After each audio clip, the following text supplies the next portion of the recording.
G'day folks, it's the Meeple Monkey here again with another live stream for you, and we're bringing some more G.I. Joe action back to Tabletop Simulator, and we've got a new team of Joes with us as well. So we've got Nelly has been joining us for the last few rounds, so hi Nelly.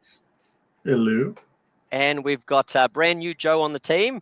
Derek from Kanji Studios has been eager to try out some G.I. Joe stuff, so we're welcoming him to the mission as well. So hi Derek, how are you? I heard a stealth game. I'm great at rolling dice. I'm great at rolling dice. Let's do this. Yeah, How's it going? A stealth game. And g'day Wen as well, who's joined us in the chat there. I hope we make this exciting for you.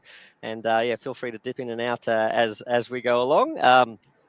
And welcome to anyone else who joins us for the ride as well. Last time we were here for Derek's benefit as well, we had a mission in the jungle. We actually have played through 2 scenarios already. We have played the, I think it was, I forget actually what the name of the mission was, something like Into the Jungle or something like that. And we basically got shot down and we discovered a secret Cobra hidden base in the jungle. We decided to sort of break in and steal some of their tech and race through the jungle and escape. That was the first mission. And then the second mission, they were sort of hot on our heels and we had to sort of infiltrate a Cobra airbase to sort of escape on their helicopter, which was really cool. But in so doing, we lost someone. We left a Joe behind. Timber was killed in action. Oh, yeah, everyone pour one out for Timber. Timber was... Timber was taken down, ended up in the belly of one of Crocmaster's crocs, and we can't let that stand, or specifically Snake Eyes cannot let that stand. So we bring you, without further ado, a custom-made scenario. So apologies to OC Games. This is not an officially designed scenario and may not work at all.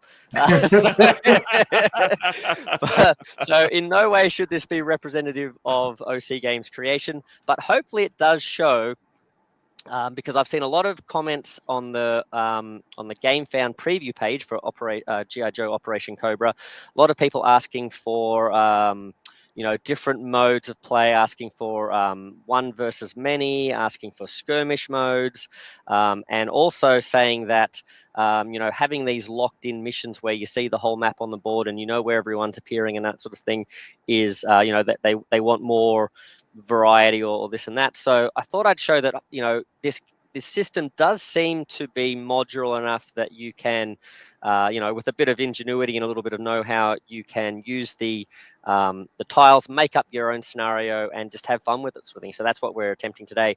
And the folks at OC Games have been good enough with this Tabletop Simulator mod that the tiles themselves are double-sided. And they've provided a set where you have the map as one big object, or they've also provided a version that you can download where the map is like all separate pieces, which is what we're using today. So I've just basically built a map here and built a story around Operation John Wick. So we're going in, they've killed our dog, and it's time to get payback. So in we go. So the story is, if we let me just click on the, hold on a second, click on the thingy and zoom in. The story is that Snake Eyes has not listened to orders. They've got the intel on where the Cobra base is, and he's not waiting. So he has infiltrated early to go down and find Crocmaster and take him out. Scarlet, who's always got the Snake Eyes' best interests at heart, has joined him on this suicide mission as well. And so it's up to Roadblock and Duke to come to their rescue as well, because they've gone in early without any backup, and we're coming in from the proper landing zone, from the proper, I don't know, military terms, infiltration site or whatever. And so we're having to go the slow way through the jungle to get there. But we're going in loud and heavy, so we're going to try and get there in time before Snake Eyes and Scarlet get overwhelmed, and hopefully provide a distraction for them. So first mission is we need to find Crocmaster and kill him. And second mission, I haven't really made up yet. So surprise, guys, I haven't really finished making up this scenario. It's like D&D. Let's do it. But the plan was, let's give us 2 options. So the plan is we have to make it back to this spot here. So we have to exfiltrate out and find our way through the jungle. And what I really like is, Nelly, you pointed this out last time, based on how you play through the mission, it looks like they're going to give you different alternate missions you can play depending on what happens in the scenario. So if we had lost that previous scenario, we would have had to break out of prison or break out of Cobra prison. And if we'd won, we go on to a different mission or whatever. So maybe we can either try and exfiltrate out this way, or we can try and get into the Cobra base. So this Cobra base is locked, but it will open, let's say, in turn 6. I'm just making that up now. Turn 6, and Major Blood will show up with a cadre of bad guys in. No, let's say turn. Let's say turn 8. He'll show up here in turn 8. So if we can defeat him and maybe come in here and shoot a missile or something into this base, we can win that way too. So we can either blow up their base or we can exfiltrate and escape this way. I think you meant and, not or. Right? We can blow up their base and leave. Right? Oh yeah. Let's do that. That's also that results in the game number 3 R&R. we get to do some R&R. But let's say turn 6 though, we start getting. You'll notice I've put these little danger tokens here. In turn 6, more and more bad guys keep appearing. So we'll have 3 Cobra troopers appear each round. That we get a Joe symbol. And we'll explain what that means, Kanji. Derek, when we get there. And by the way, guys, I was about to say, I literally was just about to say, by the way, boys and girls, because I'm in teacher mode. so A, I might say boys and girls at some point in this live stream, and B, I'll probably go back and forth between saying Kanji and Derek, because Derek is from Kanji Studios. So that's his awesome YouTube channel, and you guys should check it out. So apologies if I just weave in and out with that. No, but yeah, turn 6 we'll have some reinforcements coming in. And the last game we just played was a stealth mission. We were very stealthy. We started the mission in stealth. This time, if we have a look, guys and folks at home, at what we've chosen to come equipped with, we're going with missile launchers, grenade launchers.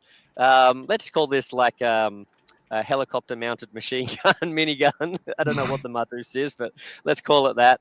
And explosive arrows in our crossbows. Well, isn't this how everyone plays stealth games? That's the rocket launcher. Well, look, there's nothing more stealthy. If everything is dead, including the buildings, can you hear them blow up? No one can hear you. No one can hear you. No one can hear you if they're dead. I'm just saying. This is exactly how I played every Hitman game.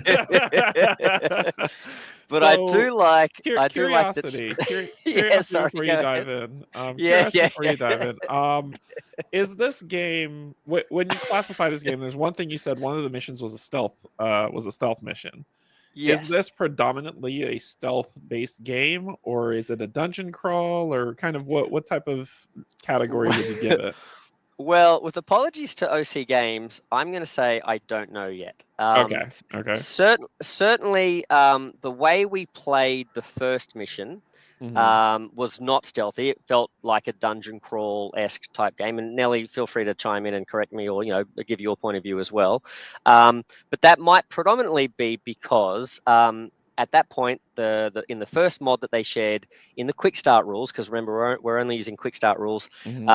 When you turn to the stealth section of that book, it has a little paragraph that says, "We are not including stealth section in this rules, in these rules." And that was why we did not use Snake Eyes in that first mission, because all of his abilities kind of trigger off stealth. Gotcha. So we were like, "Oh, cool, he can go hidden," and we're like, "What does that mean? I don't know." So, all right. So in that sense, no, it wasn't. But then when we played the next mission, there's a new updated mod, which I actually don't think has been released yet to the public. We were given special access to this one here. So, folks, it is coming. But in those rules, they did add some stealth rules, but they are still streamlined stealth rules that are not the full stealth rules. But even just playing with that mode that we played, I think Nelly and I probably both agreed that it felt very much more a stealth-like game. I don't know that I've necessarily played stealth games as such. Like I haven't played that what's the one with Snake Plissken? No, Solid Snake. Metal Gear Solid. Metal Gear Solid. Metal Gear. Yeah, I haven't played anything like that, but this certainly felt more stealth. Like we spent the first 3 or 4 turns like, should we, shouldn't we, like, should we jump out and shank this guy? But what if it like, causes problems and stuff? So we were very sort of tentative and sort of like being very sneaky and jumping into garbage bins and all sorts of stuff and trying to stay away from crocodiles in the river and stuff. So it felt so to me it sort of feels like a game that it can be played stealthy, but you can also not play it stealthy. But I think the missions might dictate like what mode you probably should try and approach it from. I think certain missions, the way that they describe them and the setup and the rules that they put in will probably mean that, okay, you should probably go with a stealth outfit sort of thing. So so hopefully that answers that, for now sort of thing. But I think until we get the full rules with stealth, I'm not really sure sort of thing. Okay. So but on stealth, I just do want to point out that Snake Eyes is the only one who actually listened to the brief and took a silent weapon here. So he's got his katana, but then he's also got smoke bombs, which also I think fit the MO as well, don't they? So that's pretty cool. I just wanted to slice people up with my sword. Yeah. No. It's also very tempting to go grab my sword that's over there in the corner. I have seen a lot of complaints. Well, I shouldn't say a lot, but I've seen, comment sections are full of like hyperbole, I guess. So I've seen some complaints about the Snake Eyes model having twin katanas, and people are saying he should have like a gun in one hand and a katana in the other. But I mean, it looks cool, and so I guess you're sort of going with the model, the model variant sort of thing. So so that's that. And I'll have to apologize, folks. Please tell me in the comments if I'm like waving around too much with my controlling the screen like this, because I sometimes forget that I'm like controlling the screen that people can see. So if I'm zooming in badly or just it's a bit too much like a shaky cam and stuff, let me know. But all right, so let's take you guys through the scenario. So Timber was killed last time, but we successfully escaped the jungle. But let's say that we've got intel into where the Cobra bad guy major base is, and Snake Eyes is super angry. So he goes in. I can't remember if I've explained this already on camera or not. Have I already gone through this, or did I only explain this to you guys before? No, you explained it on camera. Oh, did I? Okay. Yep. Well, okay. Let's speed up through. So Snake Eyes and Scarlet are going to be, they set up here in a separate spot. We've got the other 2 members coming in to rescue them. So I think we're looking good here. We have to basically, these 3 rooms have these objectives. So these will be either Cobra officers or Crocmaster, and then Major Blood will turn up later if we take too long. And so in terms of the gameplay, I think we can get started. If you want like an overview of the rules, folks, we're not going to spend too much time doing that in this game because we've got 2 videos that are very long that feature that. So I figured let's just try and get straight into the action. So Nelly, like I mentioned, we've got 2 characters hidden. But I'm going to say that after the first turn, we can start doing the VAT test, even though some of us might still be hidden. Although, like you said, you may not still be hidden by the second turn. And we'll keep going from there. So, Derek, at the beginning of the game, we have this token here, which normally would look like this. It's the versus action token, which we use to do a versus test or something like that at the beginning of each round. But in the very first round, generally you don't flip it. But this thing does not flip, so it's not flippable, and I can't work out how to change the physics on it. So we're just going to use a coin. Heads is Joe's, tails is Cobra. Okay.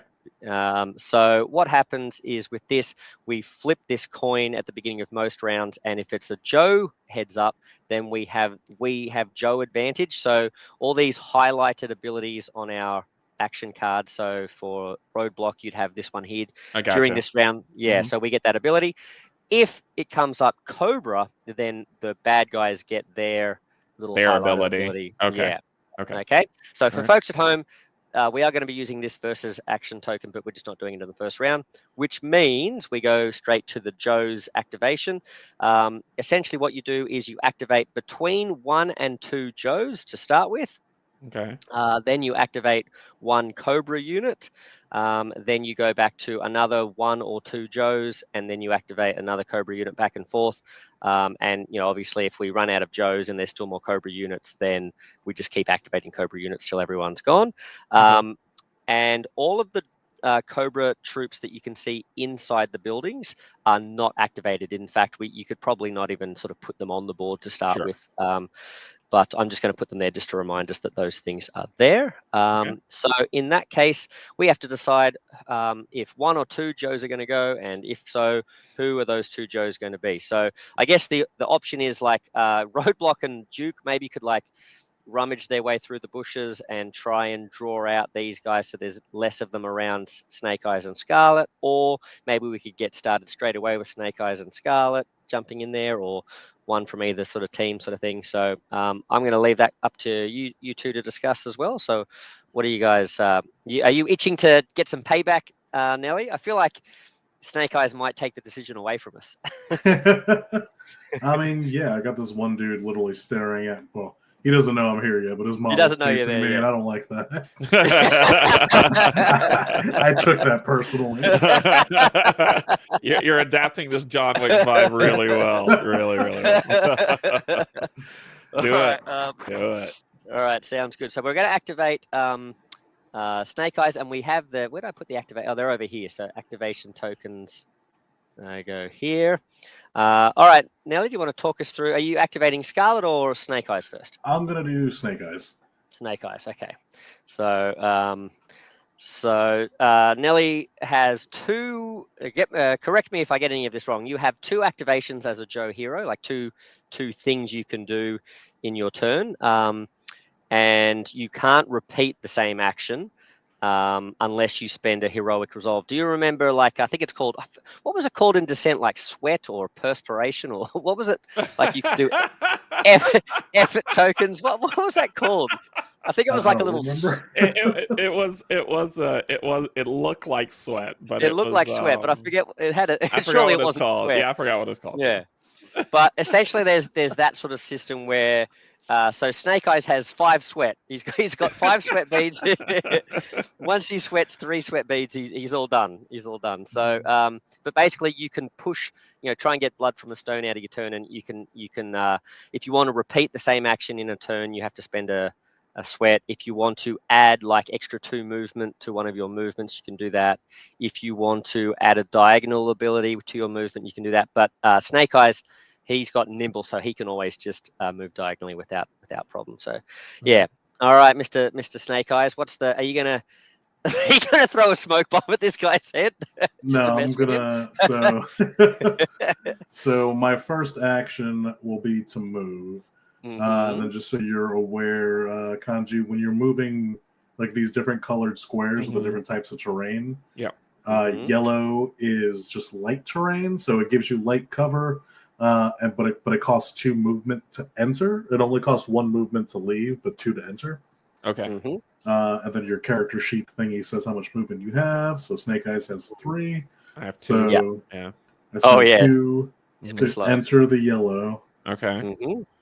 And then I'm going to my last action. I'm going to attack this blue dude. Can you talk about the breakdown of what your card means? The Morning Light Katana.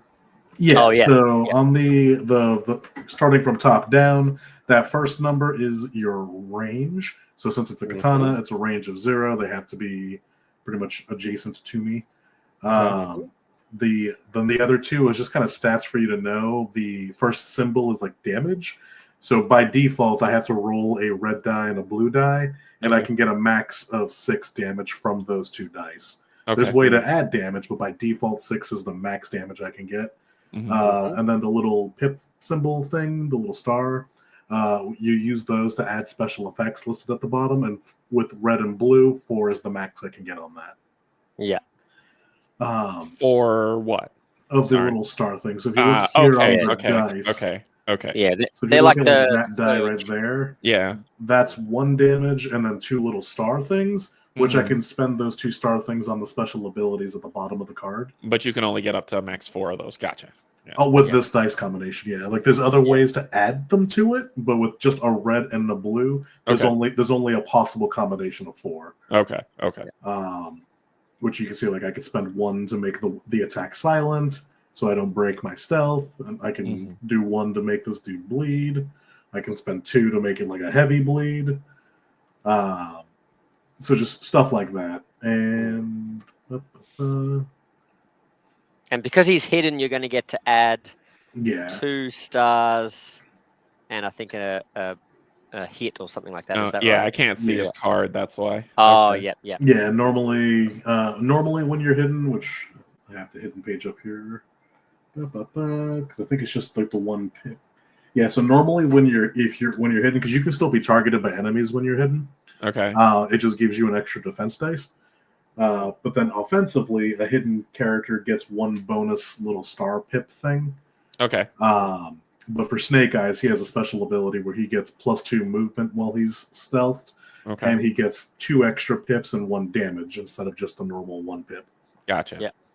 And I should, sorry guys to interrupt, but I should point out at this point, because I forgot to mention at the beginning, I knew there was something I was forgetting. We had a major confusion at the beginning of the last game because we all started hidden and the rules said, the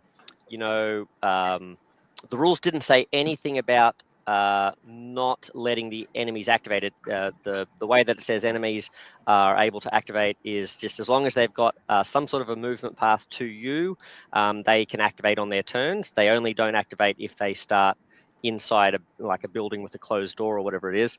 But then the way it sort of seemed to imply that the round structure was going to work, that it sort of seemed to imply that the enemies weren't going to get a turn, but it didn't.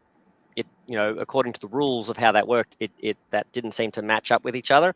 And speaking to the guys at OC Games, it basically turns out that it's sort of like a combination of both. So because they hadn't put the full stealth rules in, it didn't give us all the information. So essentially, if you start the game with the entire team hidden, then the enemies, there's an extra rule about stealth where the enemies don't activate until someone breaks cover, sort of thing. But that wasn't sort of written anywhere. So they had intended that rule, the way that scenario works is that those enemies would have come towards us and started attacking us, but they just would have been rolling a lot, like we would have been getting a lot of cover dice. But we thought that didn't sound right thematically, so we sort of played where the enemies weren't activating until we gotcha. Popped out of cover. We used the completed rules before we knew what the completed rules were. Gotcha. It sounds like that's how it would normally play out if you were playing not with the Kickstart rules. Yeah. So which to kind of answer your earlier question, Kanji, on like how much of a stealth game this feels like. Yeah. It honestly feels like how a video stealth game would go, where no one's aware of you at the beginning. But then the second they are aware of you, then it's just all downhill from there. That's all good. So back to your attack. Are you rolling a red and a blue? Correct. So I would roll the red die and the blue die. Where like if you looked at your weapons, you have that 1 green, 2 blue, or the 2 green. Oh, gotcha. Green, So I'm gonna roll these 2. Okay. All right. That's a lot of hits. 3 damage and 3 little pips that I can spend. Okay. But since I'm stealth, I get 1 more damage, so 4 and 2 more pips. So I have 4 damage, 5 pips. And if we have a look, this is a Cobra Trooper. They've only got 3. Because these are the real. These guys aren't even like good enough to be Vipers. So like the. So they don't. If I alt over this, if I'm looking at this, they have no defense against what you're about to lay out on them. Correct. Yeah. Okay. Yeah, whereas if we look down at, I don't think any of these guys. I think the guys up here are the ones. Yeah, like Cobra Officer. Would get like they would roll that the dark purple die. Okay. Okay. All right, gotcha. All right, so you basically misted this guy. So and then I'll spend 1 of the pips to make that attack silent, so it doesn't get rid of my stealth. Yep. So this dude is going. All right. So this crate, this like pile of crates, just like stabs this guy, and he's like, "All right, That was cool. Yeah, good. All right. So that was your first activation. First activation. So I moved and then I attacked and then I did not break. I did not break lineup. Yeah, didn't break hidden, so I keep my hidden token. And so now we can either go with. Yeah. So we can either go with Scarlet to sort of like follow up and maybe kick down a door or something like that, or try and crossbow this guy or something. Although she's got explosive crossbows, so I'm not sure about that. But or we could go with one of these two, Roadblock or Duke sort of thing. So, what are your guys' thoughts? Should we send? I have another question. When we're dealing with range, while Snake Eyes Katana makes sense, it's melee. When you're dealing with range, is it orthogonal range or is it if you could just draw? Yeah.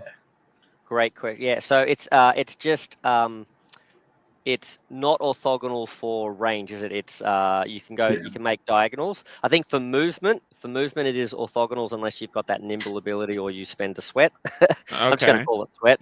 But range was something that they've added after our first playthrough. They've updated the rulebook, and it does talk about in here the range. Let's go back to the which very nice. They listened and updated the rules based on their feedback on that. Okay, so you could just draw a straight line to him for range. Okay. Yeah. And Nelly does a really good job of explaining the way like line of sight and stuff works too. And he does cool like tabletop tricks with like drawing lines all over the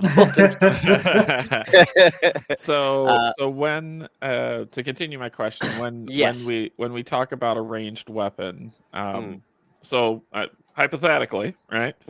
I launch a grenade. Yes. Right. The grenade lands here. Yes. Is it splash damage or is it supposed to just hit one square?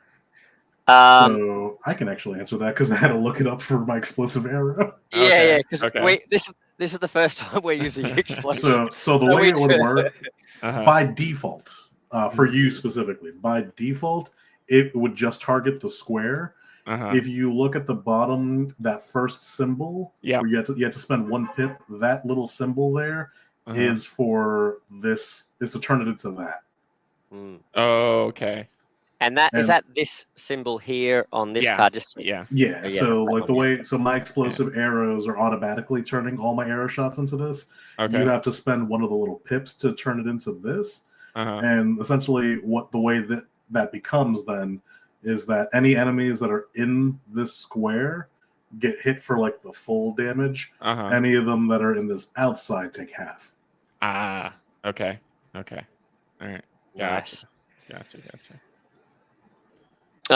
And the other thing about range I love is that you can, you spend those pips to get the extra range too, and the enemies can do that too. So you never quite know if you're going to be like too far away from them or not, because they might get a lucky roll, and you could kind of work it out by looking at the maximum that they can do, sort of, with the number of stars and stuff like that. But it creates this cool sort of thing where like you're not sure if they're going to be in range or not if you leave yourself a bit vulnerable, sort of thing, which is cool.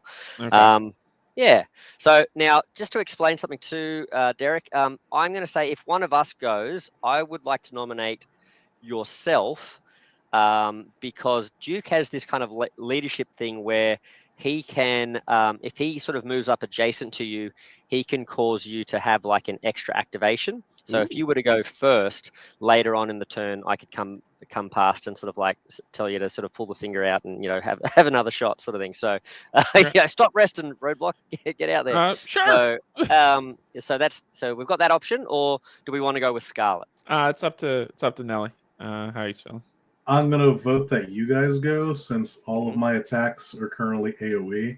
Okay. I think I would benefit more for after the enemy takes a turn, because they might group up. Right, and that's what I'm hoping for the grenade launcher. But I got a really cool ability, especially since it's on the Joe's side of during this round. The first time each turn that Roadblock performs an attack, activate the free ammo property of his weapon for free, if applicable. Unfortunately, though, as far as how I interpret the rules, because we haven't flipped this turn, like because you don't flip it at the beginning of the game, it actually isn't on heads. Okay, it's just null. Yeah, then that's fine. I've got Gunner. Nobody has advantage turn one. Yeah, I got Gunner if I need to. Yeah, I mean, you could argue that we have advantage because we just misted this guy over here. But yeah, technically. So that's fine. So I'll spend. I gotta grab a turn thingy, right? What does that look like? Oh, they're over here. I'll move them a bit closer. Let's put them here. There we go. Okay. Oh, you grab one for me. Oh yeah, there we go. Yeah, sweet. So yeah, so then so then I'll move, and I'll say I'll move 1, 2 here. Mm-hmm. And I noticed that I'm 1, 2, 3, 4, 5 in a pretty decent locale. I mean, far be it from me not to launch a grenade. So I'm going to launch a grenade. I can't catch the AoE like I'd like because they have 6 health each since they're Vipers. If I look at their card, they have 6 health, but they don't have any shielding. So I just need to. So I'm going to roll 2 green dice, from what I understand. Let me see if I say this properly. I roll 2 green dice. Nice. And I will do 6 damage if I do what? You have a potential max of 6 damage. Potential max. Gotcha. So these 2 things up here are not stats as such. They're just giving you the spread, I guess, like, telling you that's So if you look at so you could get it, that would be like a 5 there if you rolled that. So because each of those little explosion symbols is a damage. So what's the +2 hard I have? Is that 5 + 2 damage for a total of 7? Yes. Yeah. Okay. So if you roll, actually, did you just roll that? Or I just rolled that. You did. Okay. Yes. Sorry. Yeah. So you could spend that to make it an explosion, or you could spend it to add +2 damage. Yeah. Yeah, I gotcha. So I'll spend it to make it an explosion. Not an explosion. Sorry, I mean the +2 damage. The +2 damage. Yep. On this Viper right here, which puts it at 7, and he only had 6 health. Right. So and he was in range. What's the range of this thing? Oh yeah, 5. Yeah. Nice. So all he heard was a and then the other guy was like, oh god. He's sitting at the table. He's like, hey, I've got dead man's hand. Yes, you do. So one more dice you are gonna have to roll. So just so you know how A, line of sight, and B, how cover works. So the way these got excited. So when you're making an attack, you just basically pick any corner. And then where was that dude? He was right here. Here, so sitting on the chair. Here for the sake of the example. Yeah. So you would draw a line. If you can connect to 2 of his lines without hitting a wall, that means he's within your line of sight. Yeah. Okay. And if you can, and then you connect to a third. To see if he has cover. If you go through any of those yellow or orange lines, that means he has cover. So he does have some cover since you're cutting through this yellow. Which all that's going to do is yellow is light. Yeah, yellow is light cover. So you're just going to roll a light gray dice. Okay. Which cancel out 1 or 2 of your damage depending. So you still obliterate them. I don't think grenades are one of the things that miss. Well, I mean, you might hit the tree in front of you. That's true, and it bounces back. All right, so he's dead. He's gone. Yeah. As an example, if you rolled that symbol, it would negate one of my hits. That would negate one of your hits, and then there's another one that negates one of the little pips. Is it that one? That one. Okay. Yeah. All right. So this also says, as a gunner, after his first successful attack, each turn, Robot may perform a free movement action. Yes. Then there's also physical might. Robot may perform a second movement or rest action during their turn without expending heroic resolve. Yeah. Yep. Yeah. So I get to move again, correct? So you get your free move right now thanks to Gunner. Okay. Which you can move 3. Entering that yellow will cost 2. Yeah, I follow. But then while I'm in it, it's 1, or each yellow is a 2? No, once it's just to enter it. Okay. All right. So then I'll do the 1 here. Correct. And I think Good. Yeah, nice. I was going to say, I think before you mentioned that the orange blocks line of sight, but I think Orange I think that just slows you down, isn't yeah. it? So orange. Yeah. So yellow is a light obstacle, so costs 2 to enter and gives light cover. Yeah. Orange is difficult terrain, so no cover, but it still costs 2 to enter. Okay. Yeah. Red is heavy obstacle, so you can't move through it, and it gives heavy cover. And then black is impossible, so heavy cover and you can't enter. Okay. Yeah, and black is a bit hard to see, but for example, see this. This is like, I guess, the base, like a trunk of a tree or something. Gotcha. Okay. Yeah, so that's there. Awesome. That was a good opening move by Roadblock and Snake Eyes. I like what we saw. The other question I have before you move forward. On my card, I see an ammo symbol with the number 2 on it. What does that mean? It means you can't use that gun for the rest of the game. Impossible. So yeah. Essentially, you basically get 2 shots with this gun, right? Because it's ammo 2. So you've spent one of your uses. Once you completely spend it up, then anything in the dotted lines essentially gets removed from that thing. So essentially, you wouldn't be able to fire this gun again after you use it one more time. But if you have a look at Marduce, if it were to run out of ammo, for some reason, it still has like unlimited ammo in the gun as well. So it can, or maybe, I don't know if you like throw the gun at people or something, but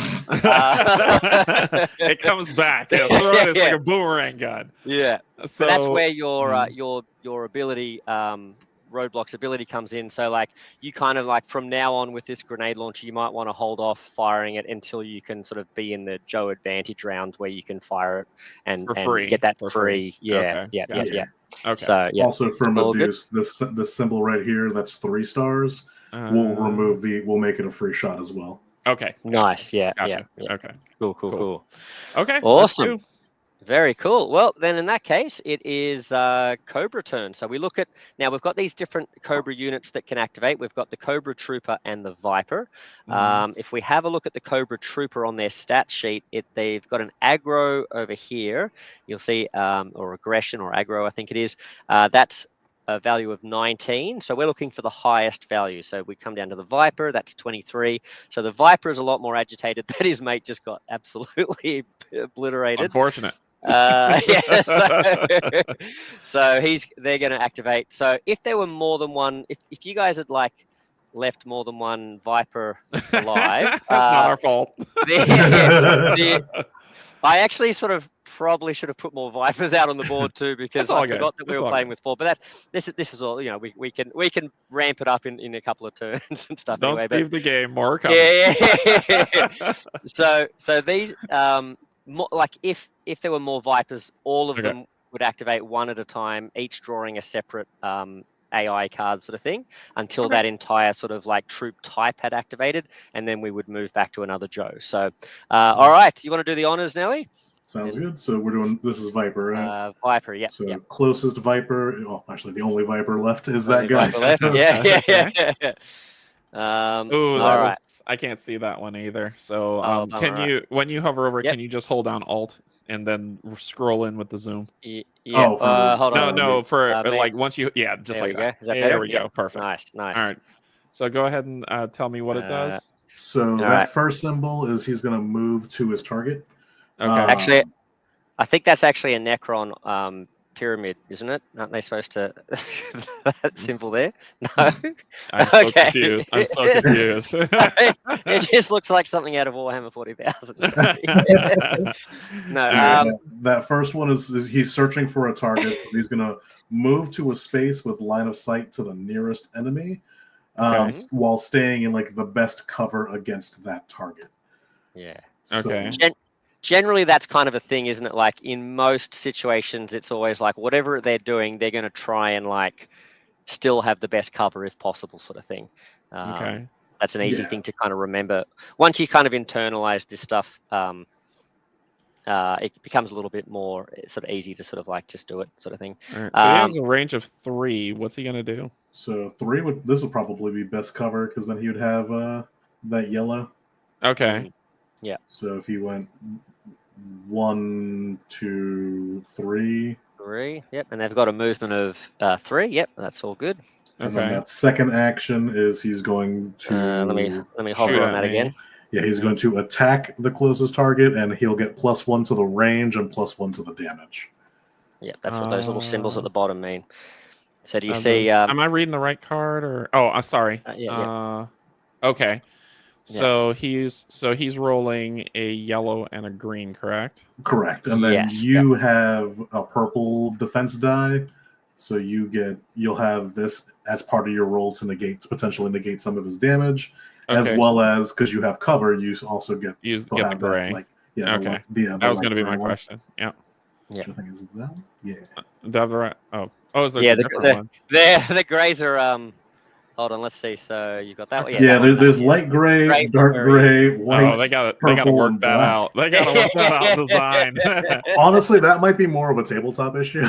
That might just be how the colors in tabletop are. All right, so what am I looking at here? So it would normally be 3 damage and 2 stars, but you're negating 1 damage and 1 star. So the yellow die is pretty much negated. Yeah, so he has 2 damage and 1 star. But his card says that he got +1 damage, which is 3. Yeah. Correct. And 1 star. Which one would he pick? So he chooses the top. Correct. At the top if he needs it. Yeah. Oh, that's right. Yes. Top. Yeah. So you're already within range, so he doesn't need to increase his range anymore. So he'll spend. So what did he have? So he had 2-1, which because of his card. So 3-2. So he'll spend the 2 to increase the damage, which each one increases it by 2. So that's going to be 7 damage. Each one increases it by 2. Sorry. Each one of the stars. And he only has 1 star. Remember, I negated the other one. Oh, that's right. But he has one from the card. Oh wait, no, that's range. Never mind. Yeah. No, you're right. So it's 5. 5 damage. Okay. Yeah. Derek, I just want to make sure. I'm not dead. Join us next week when we go John Wick to get revenge on Roadblock. So I take 3 damage. I mean 5 damage. 5 damage. Correct, and you have a max of 15 health. 15 health. And so you're aware on your turn, one of your 2 actions that you can spend is one of them is a rest action, which you can use to recover health. Just one? You roll a dice. Yeah. I rolled a dice and see. Okay. Yeah, so there are these things called like skill checks essentially in the game, and you'll notice at the top of the your dashboard you've got muscle, stealth, and expertise. So you'll test those for different things. To do a rest, if you are trying to heal with your rest, you roll whatever's in your muscle stat there. So in your case, 2 red is like a very good set of dice for doing that, and essentially every successful hit you get on that heals a wound, and every little surge token, every 2 surge tokens can be combined to heal a wound as well. Okay. And then the other one in a rest is you can try and get your sweat back. You can try and you wipe your brow, and in that case you use your expertise. So you'll see that Roadblock has 2 blue dice, which is probably not the best for that combination. I think. Yeah. Right. So and then stealth is like for doing hidden checks and stuff, but I don't think we've really seen that very much without the full stealth rules, but it is used, and something I didn't mention to you, I don't think, Derek, is that we've got this river over here, and we do have to take stealth checks when near this river, otherwise crocs will appear. That's what we're going to use the stealth for. But yeah, so you've taken 5 damage, all good. You can get them back with a bit of a rest. You can also, at the end of Roadblock's turn, 1 G.I. Joe character adjacent to you. So you can't feed yourself, but you can feed us. You can heal us for 2 damage. And if you lose that 15 health, you flip your card over, and you actually have another full set of health again. But you lose a lot of your abilities and stuff. So and some of your stats change and stuff. So if you hover over it and you do Alt Shift, you can see it without flipping it. Oh, Alt Shift. All right, don't shut down the stream. Oh, there we go. All right. There you go, and you can see what's under it. Yeah, that was a 50-50 chance that was going to happen. All right, Yep. so thank you. There you go. Don't shut down the stream. You got to go for the outlandish hotkeys, man. The outlandish ones. All right. If you want to flip it, it's Alt F4. It's yeah. Right. Alt F4. I'm not messing with anything. I'm going to stick to my one finger press. All right. Okay, so that was cool. So we so he's tried to get revenge, and he's hit with a few slugs there, and now it is Joe's turn back again, I think. No, his one more. I thought it was one more. That's a different unit. Oh, apologies. Oh yeah. So over here, he's a Cobra Trooper because he's a different type of enemy. He's not going to activate. So it's types. Two of each type. Gotcha. Well, no. Well, sorry. All of that type. All of that type that are currently in okay. combat. So anyone who's not basically in a building. Gotcha. Yeah. Gotcha. But with Cobra though, it's only ever like one type at a time. The Joes get to choose whether we do 1 or 2 per activation, but the Cobra it's always 1. Okay, gotcha. So we could have chosen to go, you know what? Let's just do Snake Eyes, and then let's let the Cobra guys get closer so we can get in and shank them or something. And we could have chosen not to even use Roadblock. Okay. Yeah, but I think what we did was cool. So yeah, all right. So in that case, Scarlet, would you like to do some cool stuff? Ladies first, or would you like to see what Duke does first? So what is this symbol like in our? Sorry. These are this is basically the so you are hell-bent on finding Crocmaster and killing him, right? Yes. So you're looking for Crocmaster. You have somehow ascertained that, or maybe you don't even know, but these are the 3 possible locations he could be. So as soon as you open that door, we will reveal whether it's Crocmaster or a Cobra officer, and then you can. If it's a Cobra officer, you can close the door again and go to another room. No, this is one of those games where once the door is open, for some reason they just stop existing as a door. So you like kick them down instead of like just use the handle.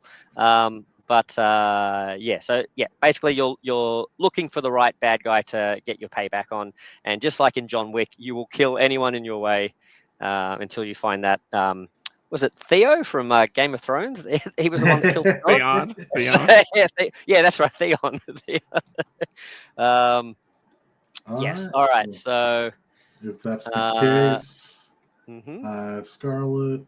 There's also this dude over here. 1, 2. And these are really well soundproof doors, so no matter how many on outside, they don't open these doors. Although that's hilarious. A scenario thing, right? You could make a scenario. You could make a rule saying that if explosives are used, enemies in rooms within a certain range or something might move or something like that. And who knows? Maybe in the full rules that's a thing. I don't know. So feel free to leave comments, or go to the Game Fan page, folks at home, if you think of any ideas like that. There was someone who was thinking up all these sorts of cool rules and sort of listing it on there. So yeah, the more ammo you give the OC team, the better, because they have shown they're responsive and they listened to some of our feedback. They changed the tokens. There were some like tokens like the heroic resolve symbol is this like eagle thing, and then like the token was like no, maybe that hasn't changed actually, but there was a whole bunch of things where like where was it? There was like a disorient. Yeah, but there was like a disorient symbol or something, and this one here. So this was the disorient symbol in the rules and stuff, but then and like reference on cards, but then the token was like a picture of like a ninja star type thing and stuff. So it was like so they fixed a bunch of those when we sort of mentioned it, sort of thing. So okay. All right, so Scarlet, what's happening? I'm gonna shoot at this dude, which let's see. Boom, boom, boom. Nice. If I do this top right corner, he doesn't have any cover from me. Can you aim it so that you also take out 2 crocodiles on the way through? I'm curious. How are you able to hit him? So I'm taking what she has a ranged weapon. Yep.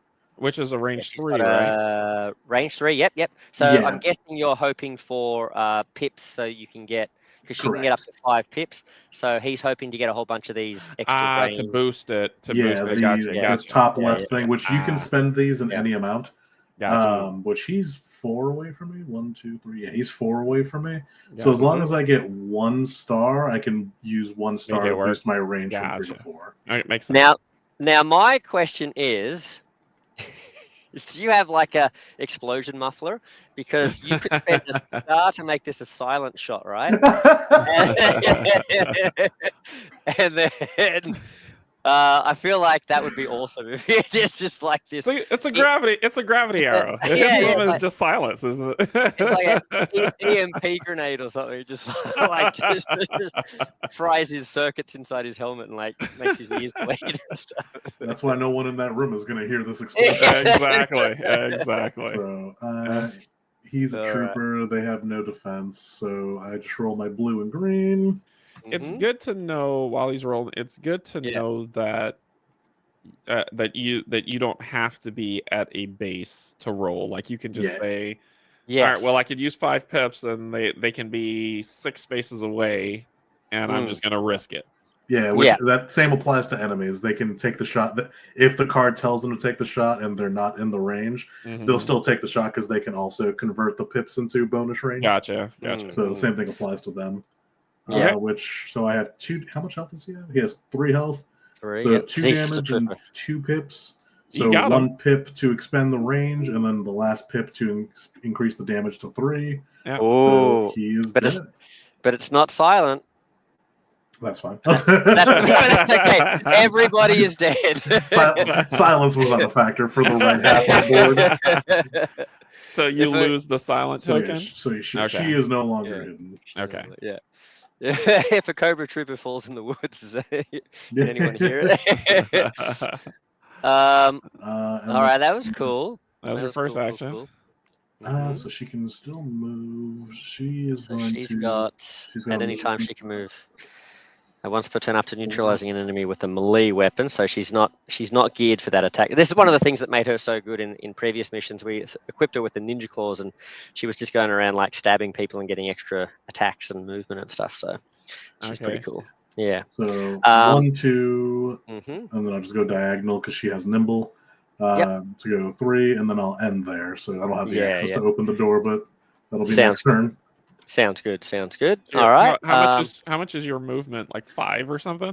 She has a movement of 4, but she can also move diagonal without spending any sweat. Yeah, she is cool. She's very cool. I like to picture that she cartwheels everywhere and parkour. All right. So and then Duke, I guess, because there's no one else. We've killed everyone else. No, this guy right here. No, he already went. He's already activated. Yeah. Oh, but that's what. So we haven't done. We're supposed to put like the activation tokens on the bad guys as well to show. Okay.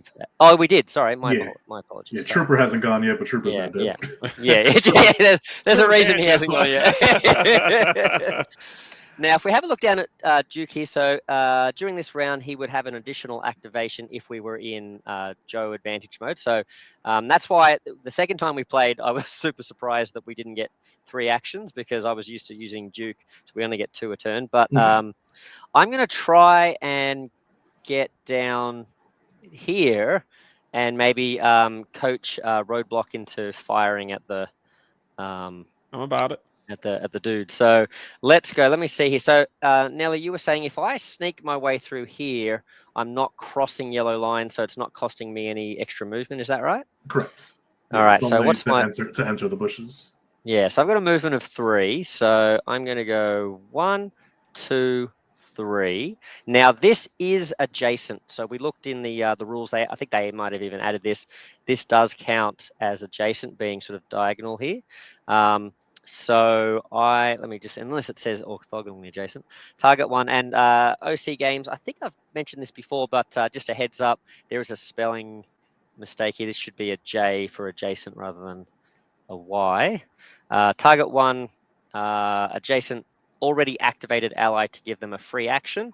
They must resolve it immediately. So before I do my next action, I'm going to Oh, hold on. This is my action. My apologies. Because, sorry, Derek, do you see how on frontline leadership there's that little sort of chevron type thing there? So that's an action. So what I'm doing, I'm moving up here, and I could fire my my missile launcher, but I'm all about letting others excel and letting them be the best they can be. So I'm going to give you that option so you can fire either Madus. Or actually, you know what? If you're not, it's up to you. Because if you fire either of these, you're not getting to use your ammo ability. So what? I'm still gonna shoot it. I mean, Still gonna shoot? Yeah. Okay. You're trying to talk me out of something that you don't need to. If you get 3 pips on Madus, it won't cost ammo. I've just realized something too. I've chosen this shoulder-fired missile launcher, and I have no ability to. Oh no, I guess I've got this. I don't have your fancy ability to have free shots with this, and it's got an ammo of 1. You can change it if you want. Yeah, you can change it. Well, what I think that's exciting, but what I might do is I'll get rid of this, and I'll just take the the SMG. Okay. There we go. But say I was like, I can technically, if you look, I could use stars as a thing, but I just think that would be probably not the best to show off on a live playthrough of a character going around with no weapons. I mean, some may argue that might be the best thing to do, but far be it for me not to shoot the guy. This is our pacifist run. The right side of Sean Wood, the left side. So I've got 1, 2, 3, 4, 5. Wow, that is I can a have lot up of to hits. 7. Yeah. So I need a breakdown of what I'm about to do. All right. So got... I don't need range plus to hit this guy. So I've got so let's 1 gray for his, that's correct. For his cover. That's correct. Let me roll that. Yeah. And the pierce, before you roll the cover, does the pierce reduce cover by anything, or is it reduce? Pierce, actually, that's a good plan. Pierce, let's see. Yep, Pierce 1 reduces cover by 1, so yeah. That dice would go. Great dice. Yeah. Right, so I don't need to increase range. So first off, the 1 star for the +2, which puts it at 5. Then I've got 3 stars to not lose the ammo. Nice. And then I've got 2 more stars. One of them is for rapid fire. What does that mean? So if there was anyone else around that you could fire at, you basically would get to take another shot at. Gotcha. Is it a closer target? Is that same distance or same closer? Distance or closer? And I'm going to vote that you don't do that because I don't want you to shoot me. No. So what I'm counting here is I can only use this +2 pip once. No, you can do those as many times as you want. Oh, then he's dead because then it's 1, 2, 3, 4, 5, 6. That's 6 damage to him. Yeah. So nice. How dare you shoot at me? Thanks, Duke. So that was a move in your frontline one. That was it. Okay. Which there's no current active enemies, so that's the end of round 1. Okay. Nice. So we are all no longer active. I like some things about this. There's some things that I'm curious as we play to see if it resolves itself. But so far, I mean, I think when the connection to Descent, I'm feeling. I'm feeling it very Descent-y. So okay. But like, I think for me, what's really interesting is Descent is a game that I wanted to like for so long, and I kept trying it, and it just didn't click for me. And I've mentioned this before on the previous live streams and stuff, but for some reason, just the way more stuff seems to happen and stuff, and the way that you can, I don't know if there's like a bit more flexibility with how you can spend these surges, or the fact that the enemy don't have a lot of built-in things against them, at least in the initial ones. It just feels like there's enough cannon fodder to make it fun, where you feel like you have these big turns where you do a lot of cool stuff. And you'll see that, like, the Techno Vipers are a bit more of a challenge, and the officers are a bit tougher and stuff. So there's certainly that toughness, and I can imagine harder scenarios being not as easy as a cakewalk as this and that sort of thing. And admittedly, I probably should have put a lot more bad guys in this custom scenario, but yeah, I think it's just the fact that like you can. It just feels like you can have more exciting turns and stuff happens a bit more than Descent. Like it's got a lot of it kind of mechanically works like Descent, but just somehow they've tweaked it so that it's just things more exciting. I think. Yeah, I that's got my. you. I got you. Yeah. All right. Well, we go into round 2 now. Unless there's anything else I've forgotten. Let's see. Yikes. Round 2, which means we get to flip the token here. So flippity flip. Whoa, a lot of flipping. A lot of flipping. Oh, there's a lot of flipping out there. Oh, look at that. We're gonna flip it all. Yeah. If you hover over it and do F a bunch of times. Now, like, does it do it? Does it not do the? There we go.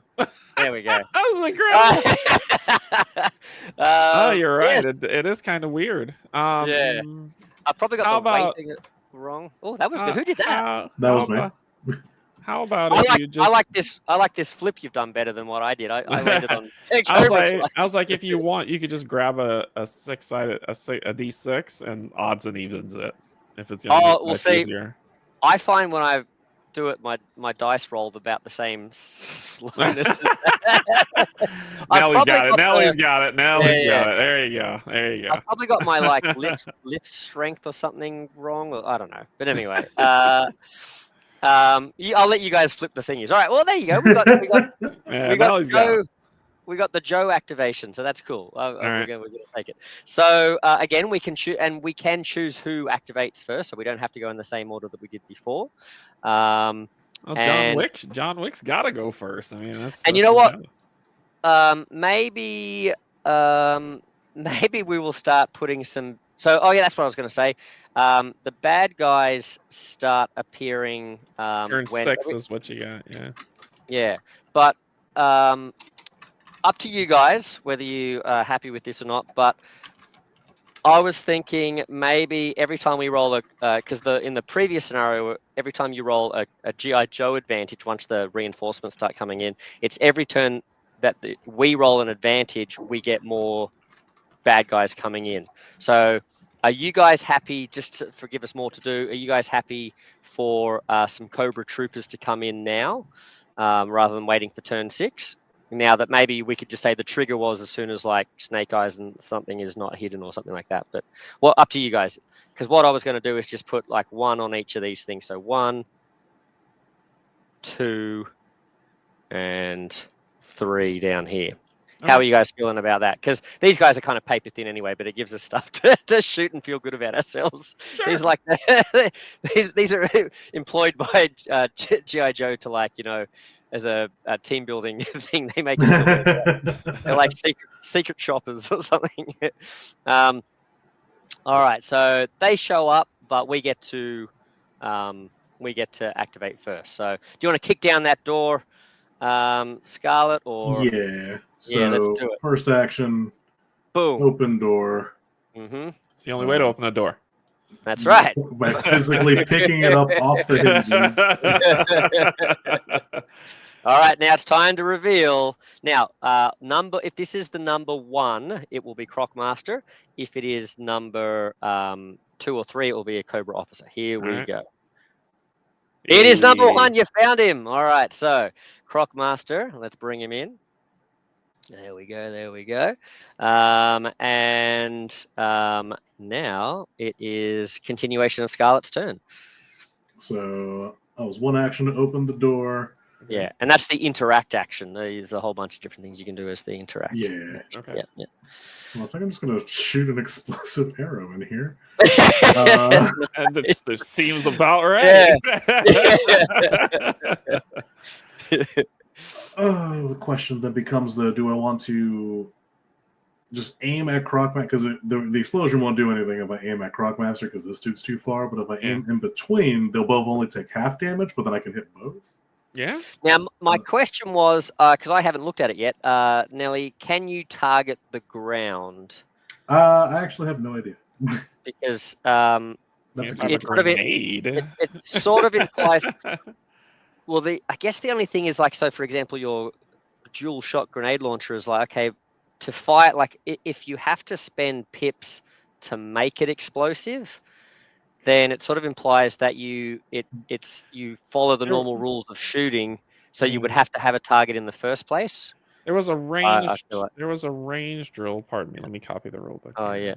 yeah. Let's have a look. So I'm not interrupting. Yeah, I'm not seeing anything that says I can target the ground, so I'm assuming I have to aim at somebody. Yeah, and OC Games, I'm sure will get back to this. Impacting multiple squares around the target, so this has to be a target. Right. Okay. Okay, so you can't hit the ground. Gotcha. I mean, if you aim at these very large ammunition shells, I mean, I would imagine the entire place would probably get leveled. Oh, don't tell me what a good time. All right, Crocmaster, so you've killed your last dog. Yeah, I'm gonna shoot a Crocmaster. Okay. Yeah, range of 3, 1, so I don't need to boost my range at all. So Crocmaster has no defense weapon. And 11 health, right? Yeah. And I don't think he has cover from me. 1, he's got 11 health. 3, I don't cross through any of the lines. So he has no cover for me. So just a blue and a green die. What's my... I can immediately discard 2. Okay, I don't have any of those. So blue and green die. Yeah. Kissy face. All right. Oh no. 3. So yeah, that would be 1, 2 damage, and then I can spend the pip to disorient. Either add a damage or disorient. What does disorient do? Make it silent. Make it silent. Disorient would give him a -1 penalty to his roll. Ooh. Okay. Yeah, so we'd give him one of these, which kind of like makes sense. He's like the shell shock of getting hit by the thingy. That's a cool option. This is playing out totally different in my mind. Like you kick over the door and you shoot him with this arrow. He's like, "Huh? Oh!" It was an explosion. It's an explosive It's like a beanbag arrow. And apologies, Hey, GL Rob. Sorry to GL Rob, I've missed the comments here, and yeah, no worries. Our pleasure. We're enjoying playing the game and stuff. So, and yes, we're all eagerly awaiting this launch. We don't really know when it's going to happen. It's just hashtag sometime this year. And thanks, Steve, Nelly, for pulling up the thingy. And then Steve, hi Steve. Steve from God Guild. He's joining. So Steve, I think. This game has stealth mechanics. I'm ready to roll some dice. It's a perfect combination. Stealthy, explosive arrows. It's got everything. Yeah. So you're doing 2 damage. Are you disorienting or doing? Yeah, I'm gonna do 2 damage and the disorient. Okay. Just because that wasn't a lot of damage. He's probably gonna get a turn. And I'm just standing in the middle of a doorway. This might be a bad idea, huh? Yeah. Well, he's gonna start firing with his croc launcher at you. He's going to shoot a bunch of crocodiles. So that was 1 activation. Do you want Snake Eyes to go next? Man, how greedy am I? Yeah, no, do it. Like you leap over Scarlet and like just slice him with the katana, I think, or throw a smoke bomb at him, make him even more disoriented.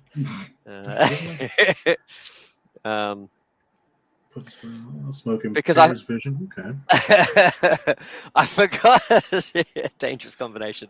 I forgot to mention as well, Snake Eyes, that we lose the game if you don't take out Crocmaster in hand-to-hand combat. So, okay. I'm only joking. Nope. You said it. Man, this is like you wrote this mission. What you say is law. This is like a true D&D game. The rules just keep changing. Yeah, no, we're gonna do it. Hold on. I need to grab my sword just to guarantee good rolls. Yeah, it's got to be up close and personal. Although the only thing is you're not going to get to make some sort of cool, like witty line when you kill him because you're Snake Eyes and you can't say anything. So I needed my good luck sword. Yeah. Oh, nice. All right, oh, awesome. Take it to him. So Snake Eyes' first turn. He's gonna move. So as mentioned earlier, it does not cost extra movement to leave cover. Yeah, you get right in his face. Yeah. So and he has nimble, so he can go diagonal. So 1, 2, 3. And then I'm going to go 4, 5 to get to slide under this table, I guess. That's so good. That's so good. My sword is hitting that dude. Let me move him out of the way. There we go. Yeah. We had the worst trouble with Roadblock in our first game. It was like, someone in the comments was like, Roadblock, go home, you're drunk, because you kept falling over. Roadblock takes up like 30 squares because of his giant gun. Good. Which is as it should be, right? Yeah. I also like that for an action, I can I can use stealth mastery. Just try to you didn't see me slide over this table. That's awesome. But no, my second action, I will go for the attack. Yeah. Also, I will still stealth at that turn. So what's your special super ability? I forgot. Snake Eyes and Timber automatically gain a hidden token if they individually have cover.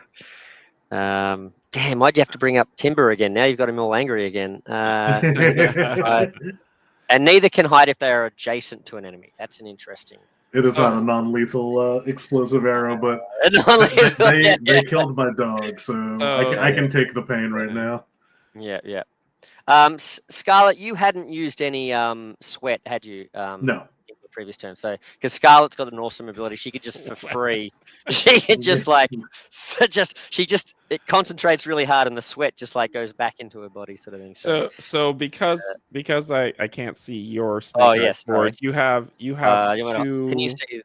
Can you see that if I do? Yeah, I can see when you do that. Yeah. So you have +2 stars and +1 damage for the strike. Correct. Okay. Yeah. Cool. So red and blue.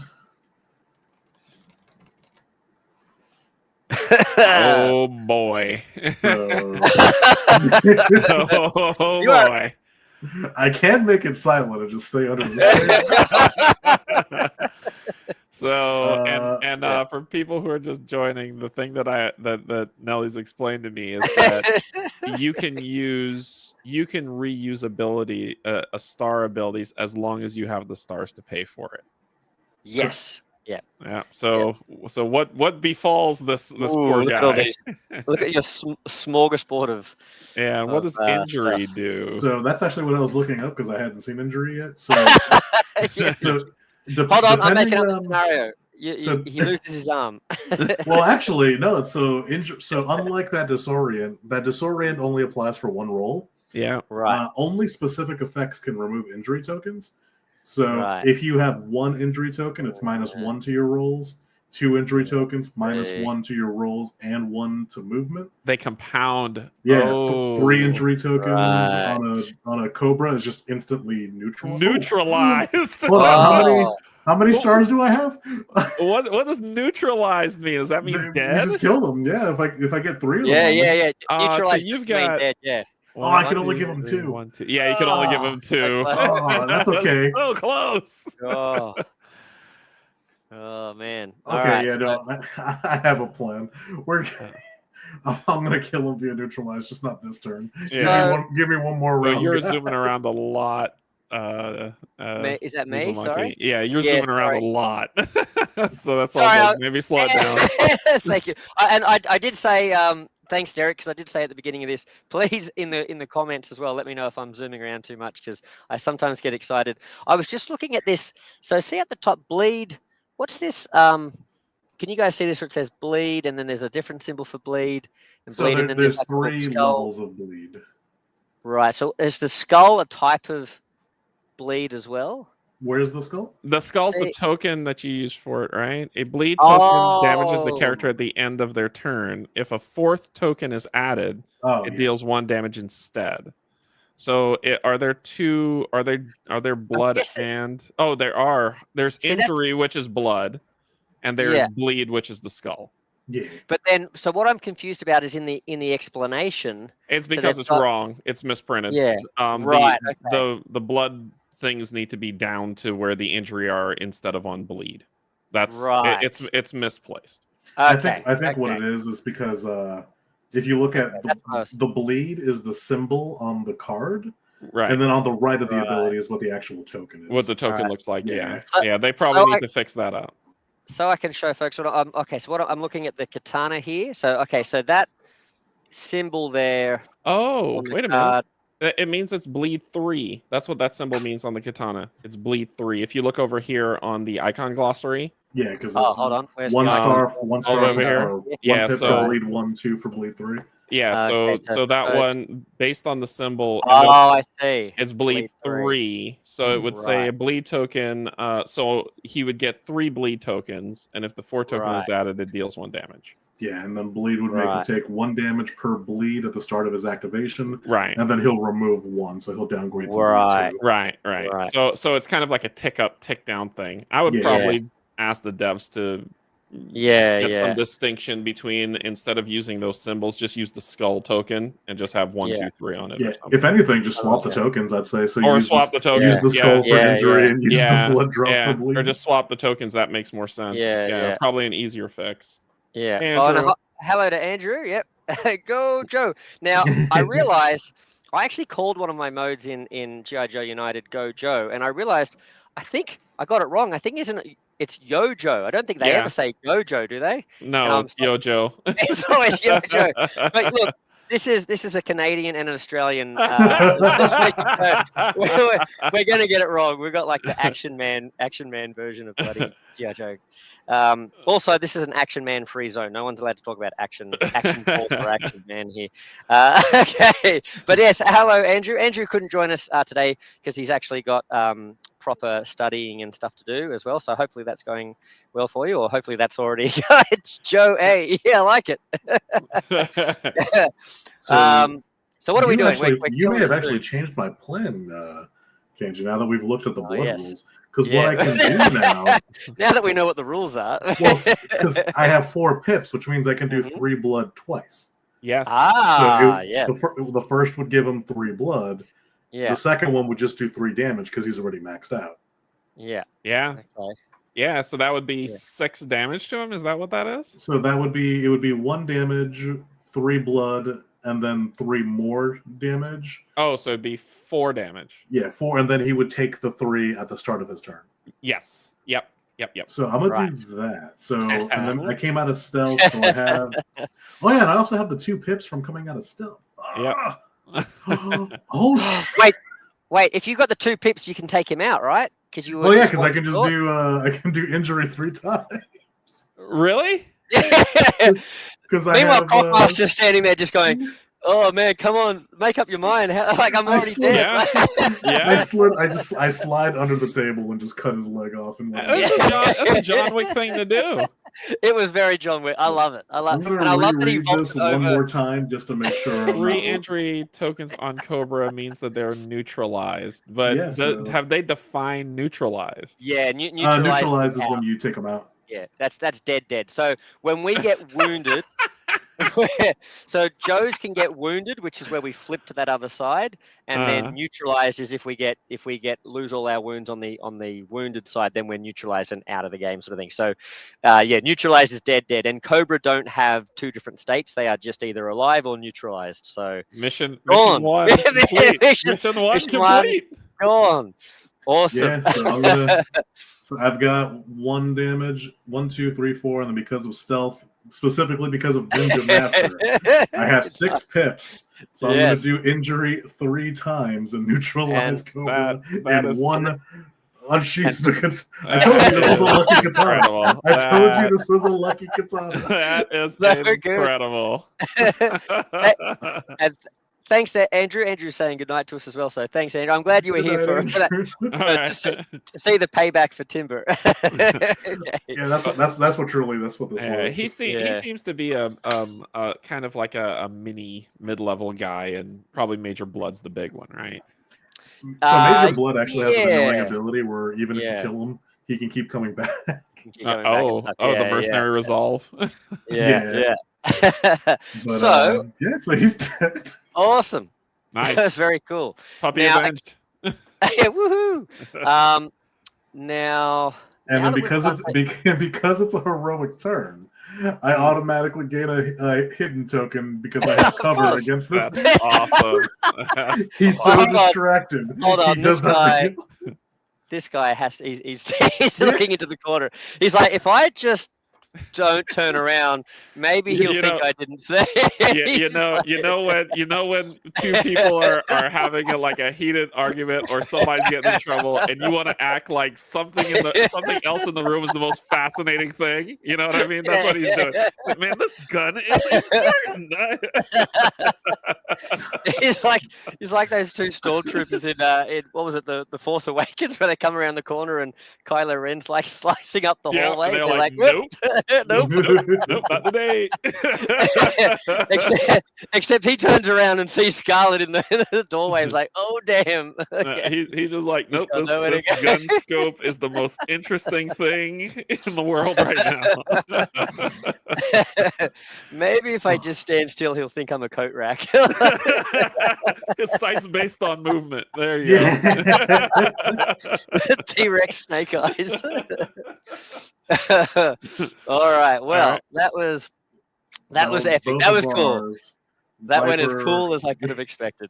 Yeah, I forgot about the 2 pips from Ninja Man, which would only have worked on Snake Eyes. Yeah. So, yep. So what do you got? Well, that's 2 characters, right? So yeah. So it's be, it is this guy. He's like, nope. No, someone else. He's like, you'll have to zoom in. Yeah, you have to zoom in because I can't see that card. Oh, let's go in. I think Melee ignores cover. So if I'm reading that card properly, there, it's he'll move, melee, punch, range. So the punch. So that one, the first one is push forward, which is to move as close as possible to the nearest enemy, and then melee attack. The second one is to attack, attack the closest target, and then that third one is to take cover. Yeah. The fist is to take cover? No, the third one. No. With the little barricade. Sorry. So when we're saying 1, 2, and 3, so there's like 3 actions. Each action is made up by 2 symbols. So the first one is the move symbol, then with the little symbol of like combat sort of thing. So it's basically saying move and like move to get it. Nelly, is it move to get within range of? Oh, it's your target. Gotcha. Yeah. Move to target. Attack target. The symbols on the left are the action. The symbols on the right are like the target. Yeah. So move to closest target, attack target, move to cover. Okay, gotcha. Yeah. Okay. That's a much better way of explaining it than I did. Thank you, guys. That's what, yes, cool. So I'm so glad you guys are here for the folks watching at home. So if we go back over to the table, yes, because Snake Eyes is hidden, his closest target's Scarlet, correct? So you can still target me, and Meeple, correct me if I'm wrong. Didn't you say that adjacent, like melee adjacents, ignore cover? Something you said last game. Yes. Now, well. I'm like basically for story wise, I'm kind of happy to play whichever way because we don't really. It's a little bit sort of still nebulous with the stealth rules and stuff. I was happy for you to still be in cover because you're fully within cover here. So let's just make an executive decision. I think it's more funny if he goes for Scarlet. So we could be getting this wrong. I'm pretty sure he would go after me because cover just gives me an extra defense dice. Yeah. But I don't remember if melee ignores cover. It's not in the rules there. There was something up here, like it says, see, neither can hide if they are adjacent to an enemy. That's that advantage rule, but then but I don't know if that's like just specific for that little ability or if it's like a general cover wide thing. I think you were right. I think there's something about maybe last game we looked at something. I think it was to do with like attacking in melee if you're fully within. Characters and spaces fully covered by a specific terrain always have that cover, even in melee. The only way to get cover, even in melee, the only way to get cover against melee attacks, to determine cover. Yeah, so. Okay. So what page is that? Sorry. Page 5. 5. Apologies, because when I try, I think is this what you were talking about? I was zooming all around the place as well, Derek. Like when I try to scroll wheel this thing, it just goes through the pages because the scroll wheel skips pages. Yeah. Sorry. So cover. So for folks. that's what we were looking at there when Nelly was talking about the cover there. So what are you saying there? So yeah, saying... the only way to get cover against melee attacks is to be fully covered by specific terrain. Right. Yeah. So I think is that the case over here? You're fully within. Yeah, that's what it looks like. Yeah. Because I have it all around me. Whereas opposed, like if I was here, I would not have. Like if I was here and he was here.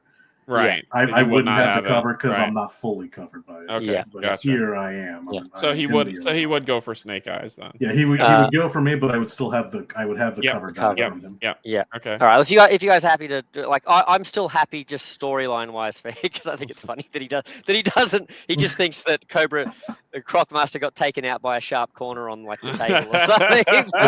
It all happened while he yawned. He's wondering how the girl with the crossbow cut this dude in half. But yeah, if you want him to target, that's cool. We'll follow the rules. Yeah. Oh, come on, following the rules. I think I said it in our Facebook chat before, but knowing is half the battle, not knowing is the other half. Oh, speaking of which, I've got he's my doing a melee strike, which means he's using his combat knife. Correct. Which, yes. Oh yeah, his ability. If defender. Oh no, that's if defender. Has you're good. You're good. So it's just he has a green and a blue. Green and a blue. Yep, that's this one here, folks. So, green and blue. Now, naturally have a cover die because I have. Which is the not purple. No, they're not. Or is it the is it the not purple white one? Which one? It's the white dice. This one here. Right, that one there. Yeah, I have. I get the white dice. Right. Yeah. I called this one Shadow Grey from my Warhammer painting days. I think that was like a Shadow Grey. So that tells you how bad my color blindness is because that is purple to me. Oh no. No, I agree. Like to me, Shadow Grey was like a purpley color. Oh, okay. I was like, okay, my sight's getting bad. Although I think I'm a little colorblind too, so maybe we just. Honestly, I can't tell with these dice because I would have a white die for defense and then a gray and then not dark gray, but the light gray for cover. That's this one. Yeah. Okay, so that's definitely a purple to me too. Yes. Yeah. All okay. Right. Not purple. I've named that dice. Yes, not purple. Not purple. Ooh. So he would have 3 damage and 2 pips, but we negate 1 damage and 2 pips. Oh, that's so 2 damage. So just 2 damage and no pips. Yep. Oh wait, I'm like, oh, that's not good. Then I'm like, oh no, wait, I should be rooting for the defense guy. We found the traitor. Honestly, if I just saw my commander get cut in half, I would. You know what? I'm on this guy's side now. So I have I've taken 2 damage in that. Okay. 2 damage. Right. So that was his. Yeah. So he moves to melee, which he's already there. Mm-hmm. He attacks, and now he's going to move to cover. Right. Has he got the movement to dive into these boxes? Maybe. He's a viper. Vipers have 3 movements. 3. Yep. So he cannot go diagonal because it's not a viper. Or it's not a so he would go 1, 2, 3 because that'll give him some cover. And it'll still give him the. Yeah. That'd give him the best. Yep. He's like, wait, I'm not ready. Let me get in the box. All right. Okay. And that was. And then that's the only viper on the turn order. So now it's you guys, and then the troopers. Cobra troopers. All right. So again, Roadblock. I'm going to suggest, just so we can I can maybe boost you if we want to. Suggest you go first, but if you want to, you can do a rest. To try and get some of his health back. Yeah, I was going to ask about. So orange terrain is what? So it slows you down, but it doesn't block line of sight. So it's like low. Cool. Yeah, it's just difficult terrain. Yeah. Cool. So during this round, the first time each turn that Robot performs an attack, activate the free ammo property. So I'm not ammo to. Yep. All right. Well, I mean, once again. Yeah, I mean, you know, I'm gonna do the Medusa one. I think it behooves you to do this.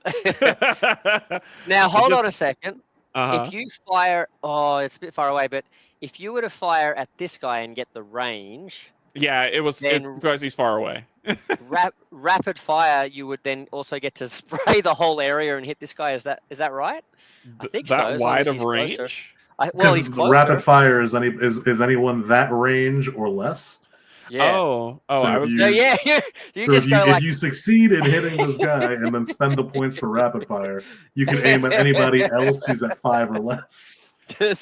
So it'd be like that scene in Predator where he just like sprays the jungle. I feel like I have to do this just for thematic purposes. Yeah. I was gonna rest, but now I'm not. I have to move 1. I think 1, 2, 3, 4, 5. 1, 2, 3, 4. Yep, that'll do it. Nice. That'll do it. Nice. It'll be 2 greens. You don't need to rest if they're already dead. Now there's something about the Medusa's the one with the rapid fire, so that would be 1 green, 2 blue. But I don't have the range, right? I need to roll at least 1 star. Yeah, 1 star would add 3 range to it. So. Okay. Yeah. Sounds good. And you can get a potential 7 stars. So I think you're looking good. So am I rolling the not purple die on this or no? For Cobra Trooper, for the Cobra Trooper over here, he has no cover from you. No he cover, has no defense, so you're good. Okay, yeah. So I just step out of the foliage with my ain't got time to bleed. Boom. Yeah, that's right. And then I will shoot him for. I got the range I need. You got the range. I got the rapid fire. And the rapid fire. So and I got the +2, so that's 2, 4, 6 on him. He's got 3 health, so he is obliterated. All right, and the rapid fire lets me do what now? So now you can make a free attack against him. So that one will cost you an ammo because it's only your first attack that gets. Unless you roll a ton of stars, and then you can make it not. Yeah, if you get 3 stars, you can negate that, but you need. Hey, look at that! Look at that! Hey! All right. So no ammo used, which is 3. Get range with 3, and then I'll boost the so no ammo at range, and then so that's 2, 4, 5 damage. Nice. He is also dead. Awesome. I feel good about this game. As long as you just seed the board with Cobra Troopers, you feel like a king. I just want to just laugh maniacally as I just start mowing down foliage. And then Duke comes up and claps you on the shoulder. I think you got him. All right. So Duke's going to back away slowly, actually. He doesn't like so you said our win condition is that we either all need to get here or we all need to go here? We all need to get here, but we got to wait for this door to open for Major Blood to come out. And I'm going to say that's going to happen next turn too, by the way. Sure. Just to keep things going. Sure. But did you get to move again because you? What was that Oh thing no! I do need to move again after successful. I'll move. Sorry, guys. I hit the wrong I get button to move. there. I get to move 3, right? So yes. 2. Yeah, after the successful 3. attack, each turn roadblock may perform a free movement. Yeah. So you did you moved at the beginning of your turn to get a bit closer, Correct. then you fired once essentially, and then you get the free movement. Nice. Yep. Okay. Yep. So okie dokie. This puts me in range of both of them at all times, so I'm good. Yeah, that's all right. All good. All good. Well, I guess we may as well let Duke have a turn, or you know what? I'm going to let the Cobra Trooper have a turn because then he might get a bit closer, and I might get to like shoot at him or something like that. Okay. So let's do that. All right. So for folks at home watching, this is what you can do. You basically, when it's the Joe's turn to activate, you don't always have to activate 2 at a time. So we're going to use a strategic advantage here. This is a very Duke move. I'm playing thematically. Trust me. So Trooper, let's see what he does. All right. He's like, do I have to go? Could I just stay here? And you'll have to zoom into that when you flip it. Yep. Zippy zip. Hold on. Let me go. Oop. Zoomy, zoomy, zoom. Can you see that? So it's move to the closest target within range and then attack that target if I read that correctly, correct? Yep. Yeah. Okay. Yep. Yeah, you got it. You're a pro now. You've got this. What? I don't know what I'm doing. Hey, Eddie. What's going on, buddy? So, You saw a golden lizard and its name was Ziggy. Wow, He's did it tell you its unfortunately name in was a Ziggy? terrible location. Because he's only moving one square. Yeah, he has 2 movement. It doesn't matter which direction He's like, I don't feel good about this, guys. I don't feel good about this. The danger token is for you, buddy, not for us.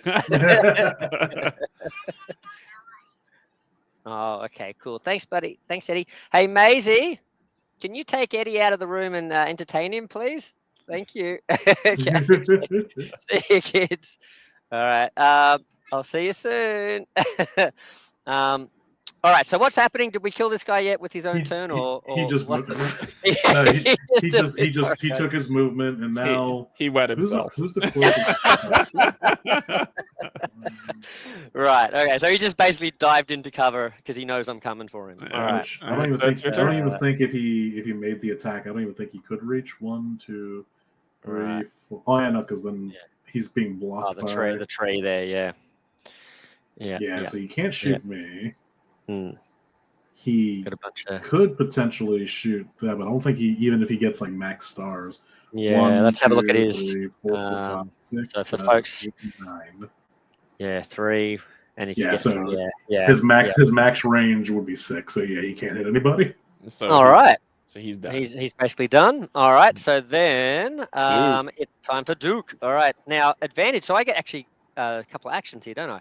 So I believe I can move twice.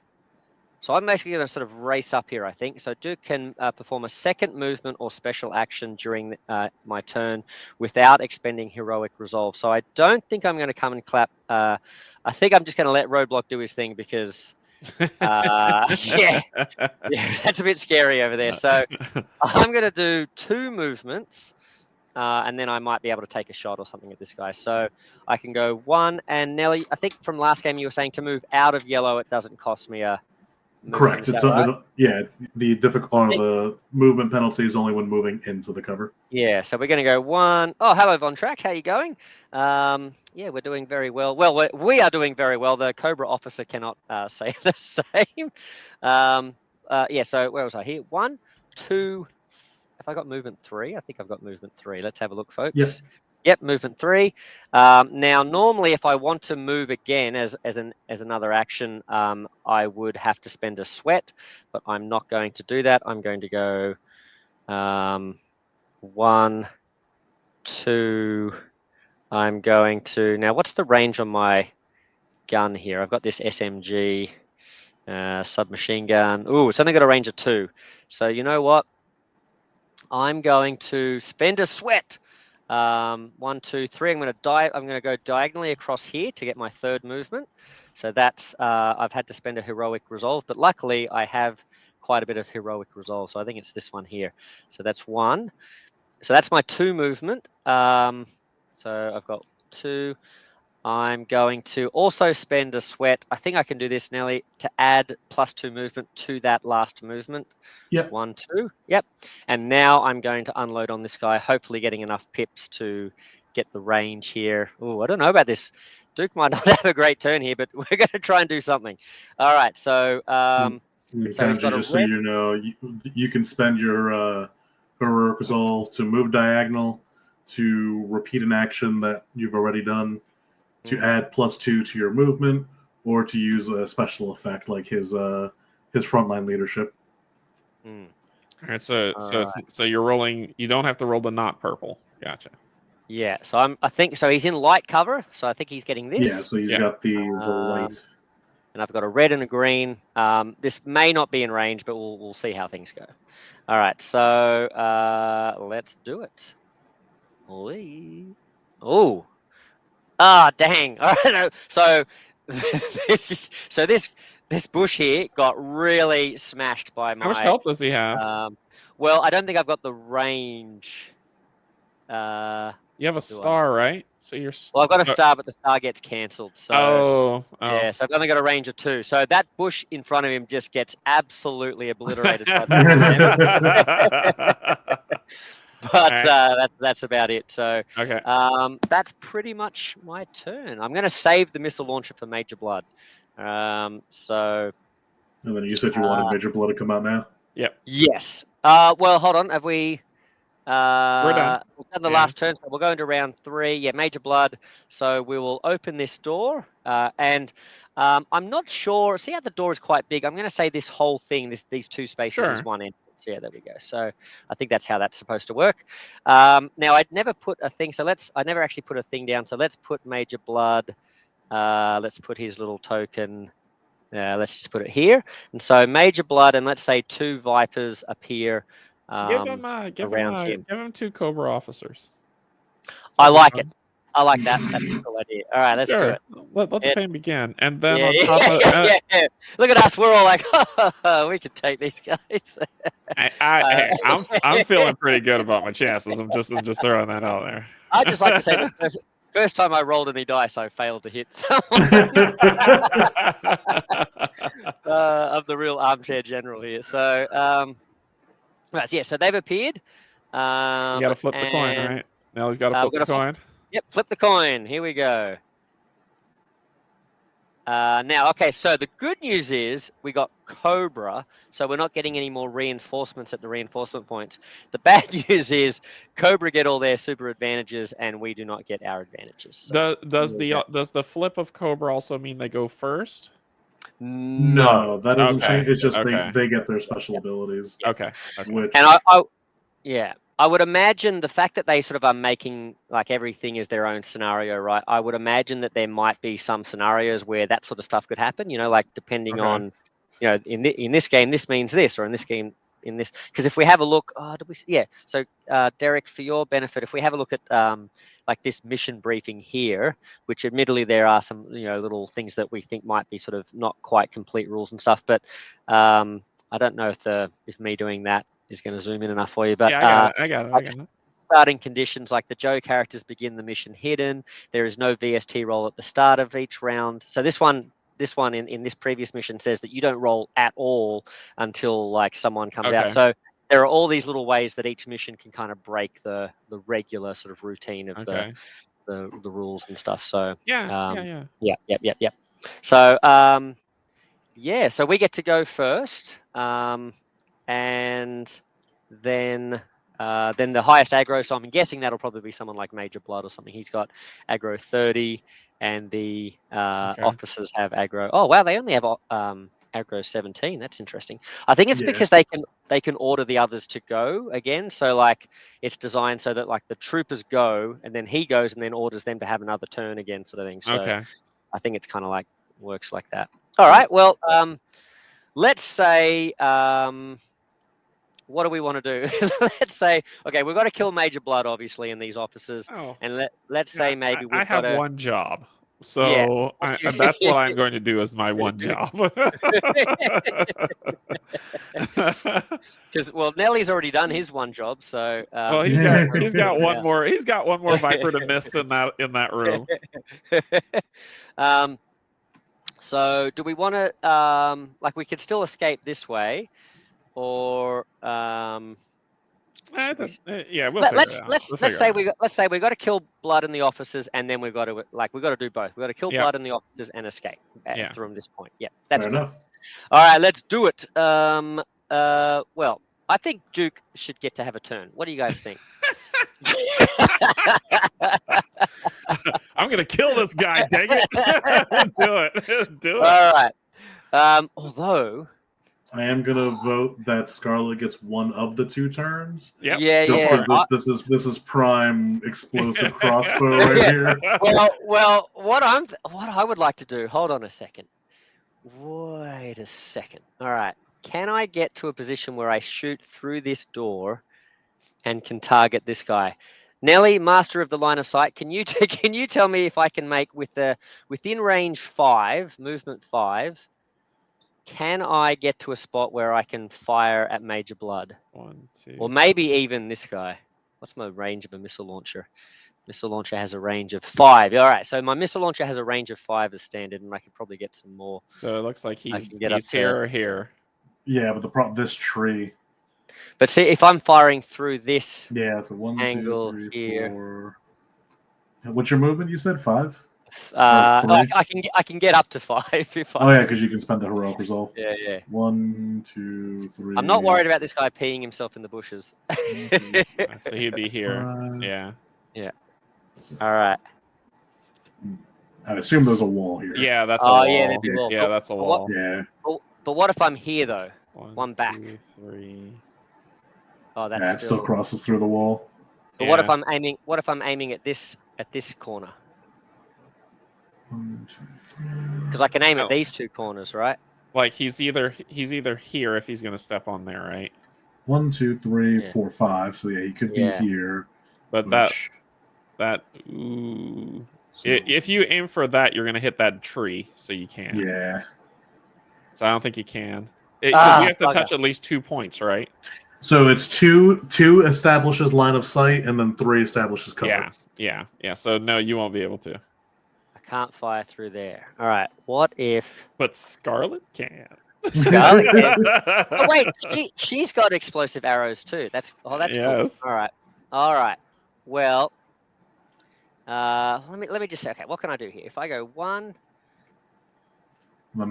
2, 3, 4, 5. And that's it. And that's it. That's all I can do because it cost me 2 to get in there. Yep.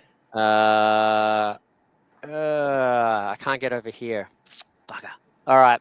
Well, in that case, he's got to pay the price for your frustration. I'm going in. All right. So, well, in that case, I won't step on because the other thing is it's going to wake up all the crocodiles. So I'm just going to run in. No, you know what? I'm going to let Scarlet have a turn, and then I'll make up my mind. All right. You'll decide after Scarlet. Yeah. Fair enough. Go Scarlet. And since I can't see your board, Scarlet can move diagonal just straight up, or is that only a Joe ability? Her special ability, her Joe ability, is that she can immediately discard 2 damage or heroic efforts in any combination during her turn. Okay. So but the nimble lets you move. Yeah, nimble. That is just always her and Snake Eyes. Snake Eyes have that. Yeah. Parkour. Let's do it.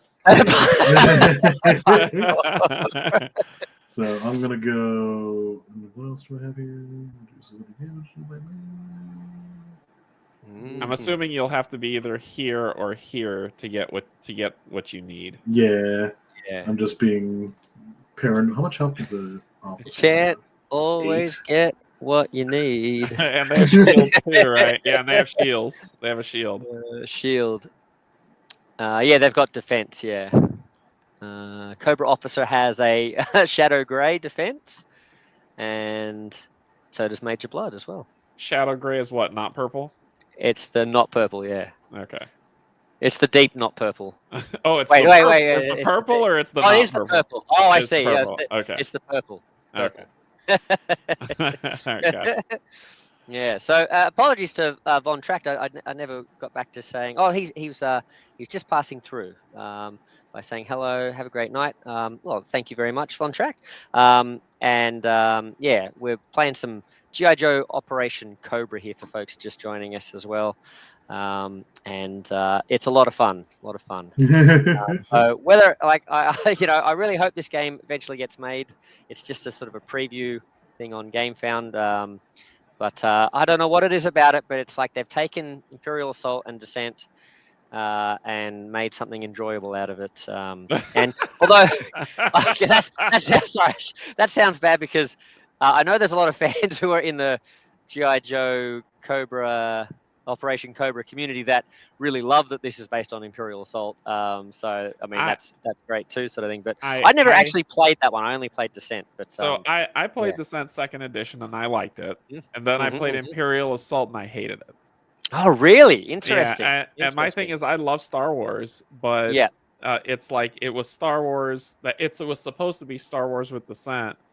Yeah. But it became too cumbersome. It's like it took 5 minutes for the enemies to take their turn, and It was just, oh yeah, they get to do this star with this extra 2 as long as you're, the moon is 3/4, and all this other stuff. Oh yeah, they get to move this and then use this star and then do this, and it just wore me down. And I was like, I hear it has a really great story, but I just didn't care to stick through it.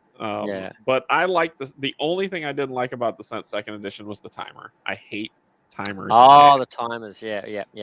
So, this one, I think this one, technically, because I've made this scenario up and didn't write anything down, usually they do have a timer. Like, it's usually like a 12-minute. Round 12 is usually minutes. I think round 12 round 12 is not bad. It's just the ones where you don't know, and then all of a sudden it's like, oh, game's over. Okay, yeah. And the second edition, I was like, just take the timer out. Let me just do my thing. Yeah. But go ahead. I figured out what I'm doing. All right, do it. All right, sounds good. Yeah, let's 1, all right.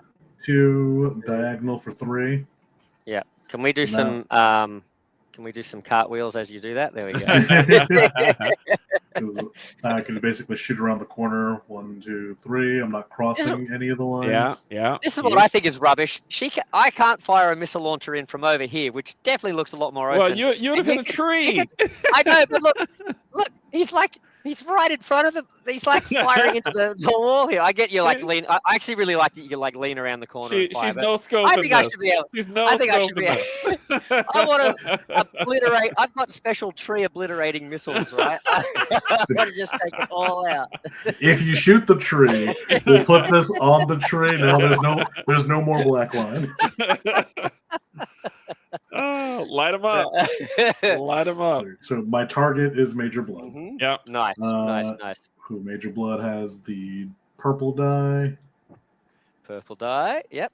And then my attack is blue-green. Blue-green. Yep. And we're gonna hope for. You just have to hit them once, right? Is that what it is? I have a range of 3, so I need 1 star to increase the range. Okay. Right. Oh, okay. And then another star to make it explosive, right? No, my thing is just needs to hit. Oh, that's right. Because it's built hit. into the. Yeah, nice. It's built into the. Yep. Sorry, folks. Yep, that's that one there. Yeah. Awesome. All right. Ooh, 1 hit. That's good. So, at 1 range. So there's the +1 range. So I hit him for 1 damage. Yeah, you just shot a water balloon at him. It's like a Nerf gun. However, then the explosion. So these 2 guys would take half damage, which is 1 damage. Which is 1. So yeah. They both just take 1, which we'll just put it behind them. So you basically just like he's dead. Like a protester. You've just like splashed blood on him, like red paint. He took more damage from the token than. But then also because my thing, also the explosion does move too, so this guy gets pushed away from the explosion too. Okay. Yeah. And then this guy, he can only move 1. So yeah. And we don't know if there's any in the full rules, if there's anything about like wall damage. Taking damage. Yeah. Actually, I don't think I've ever looked up the push thing in here. Is there? I don't think there would be with the amount of kick out we do. That's true. They didn't actually get blown away. Injury at that point. Yeah, they've just walked off because they're just really embarrassed for her. Yeah, I mean, an explosive crossbow just did 1 damage. So meanwhile, Snake Eyes literally cut a guy in half. So. Yeah. All right. So what are you doing, Duke? Are you going? Yeah. Let's do it. All right. So I'm going to. All right. You know what? I'm going to start heading back this way. I'm going to fire at this guy first. So let's. Hold on. I've got to get a bit closer, don't I? Oh, you can shoot from there and hope for the star. I hoped for that last time, didn't I? All right, it was these. All right, let's do it. All right, yeah. There's your star. Yes, there you go. So I needed 1 star, didn't I? Yep, 4 damage. Yep, got the range. Yep, 4 damage. Dead. So got this guy, and then I'm going to. Did we roll for that? They got advantage, didn't they? Yeah. I'm going to run. I'm going to go around the crocodiles. No, you know what? I'm going to go through the crocodiles because I want to show Derek and folks at home who might have missed the first one how this works. So I'm going to run this way. So I'm going to go 1, 2, 3. And now, Nelly, I'm in range of one space that has water. So yep. So you have to make a stealth check aiming for 3 successes. Yes. So now a stealth check is going to be based on my blue and yellow dice because that's my yellow dice is the worst. Yeah, that's right. Okay. I'm too busy throwing salutes and stuff, being a real American hero. All right, here we go. So flippity flip. No, roll. There we go. So yeah, there we. Oh, actually. I just exactly 1, enough. 2. Yeah, because the little stars count as half a point each. So altogether, I've rolled. Yeah. Okay. For skill checks, so muscle, stealth, and expertise, 2 stars is 1 success. Okay. Right. Okay. So I've avoided that, and I will just. I think I'll leave it there. Okay. Just so I'm closer to the action. And so that's 2 heroes that have activated, right? Okay. Yes. So now highest Major Blood. Major Blood. He's like, you ruined my uniform. Yeah. They just threw like a hot dog at him. He's like, his special ability, because it's a Cobra turn, Major Blood and all Cobra squad characters within 5 tiles and in line of sight get +2 to their movement. He's like, did y'all pull a card for him? I'm about to. Yeah. So Major Blood is like, crikey, which one of you flaming glazes hit me with this paint bomb? Because if you didn't know, Major Blood is Australian. So yeah, I was going to say, does Major Blood say crikey? Like, can you zoom into that card? Yeah, so can you zoom into that card? So, and there we go. All right, so he is going to. So he's going to move in range. He's going to move towards the closest, the most amount of people. No, so that one, the white head things. Are their allies? So he's doing a tactical regroup. Okay. So he's going to move as close as possible to the closest ally. Okay. While still having the best cover, so I guess he'd get which there would that be better cover than here? I reckon he'd go there. Yeah. And then he would attack someone within range, but there's no one in range. Which yes. Well, he gets +2 to his range, so that'd be 3, and his stars could potentially make it, but can he even get anybody from there? But he can't. He can't hit line of sight. I don't think it's line of sight. No, that's through the tree. Yeah, the tree would So the bottom one. So you see, same deal. The tree worked for you. I would call shenanigans if I was going to get hit there. Like, he ignores trees. Cobras do not care about trees. Well, you at least rattled him. He's definitely rattled. So that was his turn then, right? Yeah. So he just kind of went off and took cover. Yeah. Which I have no complaints with. I was terrified for Scarlet for a second. All right, so you can have Snake Eyes go first if you want. I'm just going to be walking up slowly with the machine gun of death. Yeah, no, this dude's dead. I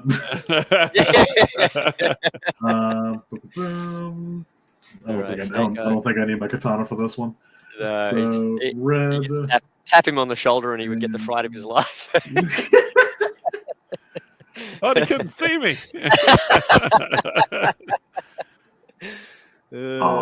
was like, wait, can I just get to blood? Can I I dare you to put a smoke bomb down the back of his pants. Vipers have no armor. All right. So. All right, so this is the Viper's stats over here. Let's see the dice roll that we've just rolled. So 2 damage. He's got how much health? That's this one here. 6. So. And you're hidden, so you get +3? Yeah, I get +1 damage and +2 little pip things. You've just injured 3 him. If it's +3. If it's +3. Well, it's +1 damage +2 stars. Okay. So I have 3 damage and 5 stars. Yeah. Oh, then you kill him if you make all your stars plus damage. Yeah. And I think you 5, might have 6, 7. Yeah. He is in a world of hurt. So that was one action, right? Yep. Yeah. Second action. Do you lose your stealth? You're hidden. Yeah, because I didn't spend use silent. Yeah. Yeah, I didn't use silent, so that's fine. The sword goes bang. I hit it on the desk that I'm hiding under. It was a wide swing. Man, it's like a Metal Gear Solid feel. You just a box is following a guard, but the guard is, none the wiser. Awesome. And then he does some parkour out of the room. Yeah, so 1, 2, 3, 4, 5. So I'm in cover. And he hides inside that ammo crate, pulls the lid. Yeah.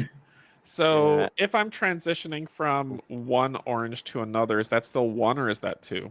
Those are separate blocks of cover, so that'll be another 2. Yeah, you're basically leaving one bush into another, so it would be 2.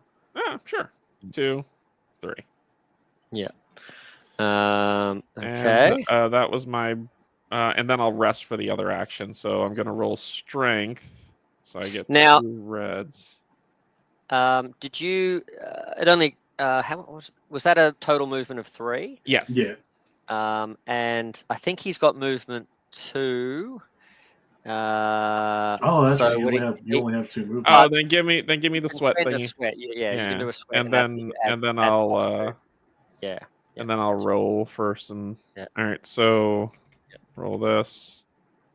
Mm-hmm. So I heal how much? You heal for 5. For 5, which is everything. Yeah. Yeah, that's nice. Cool. That's the other thing I like in this game.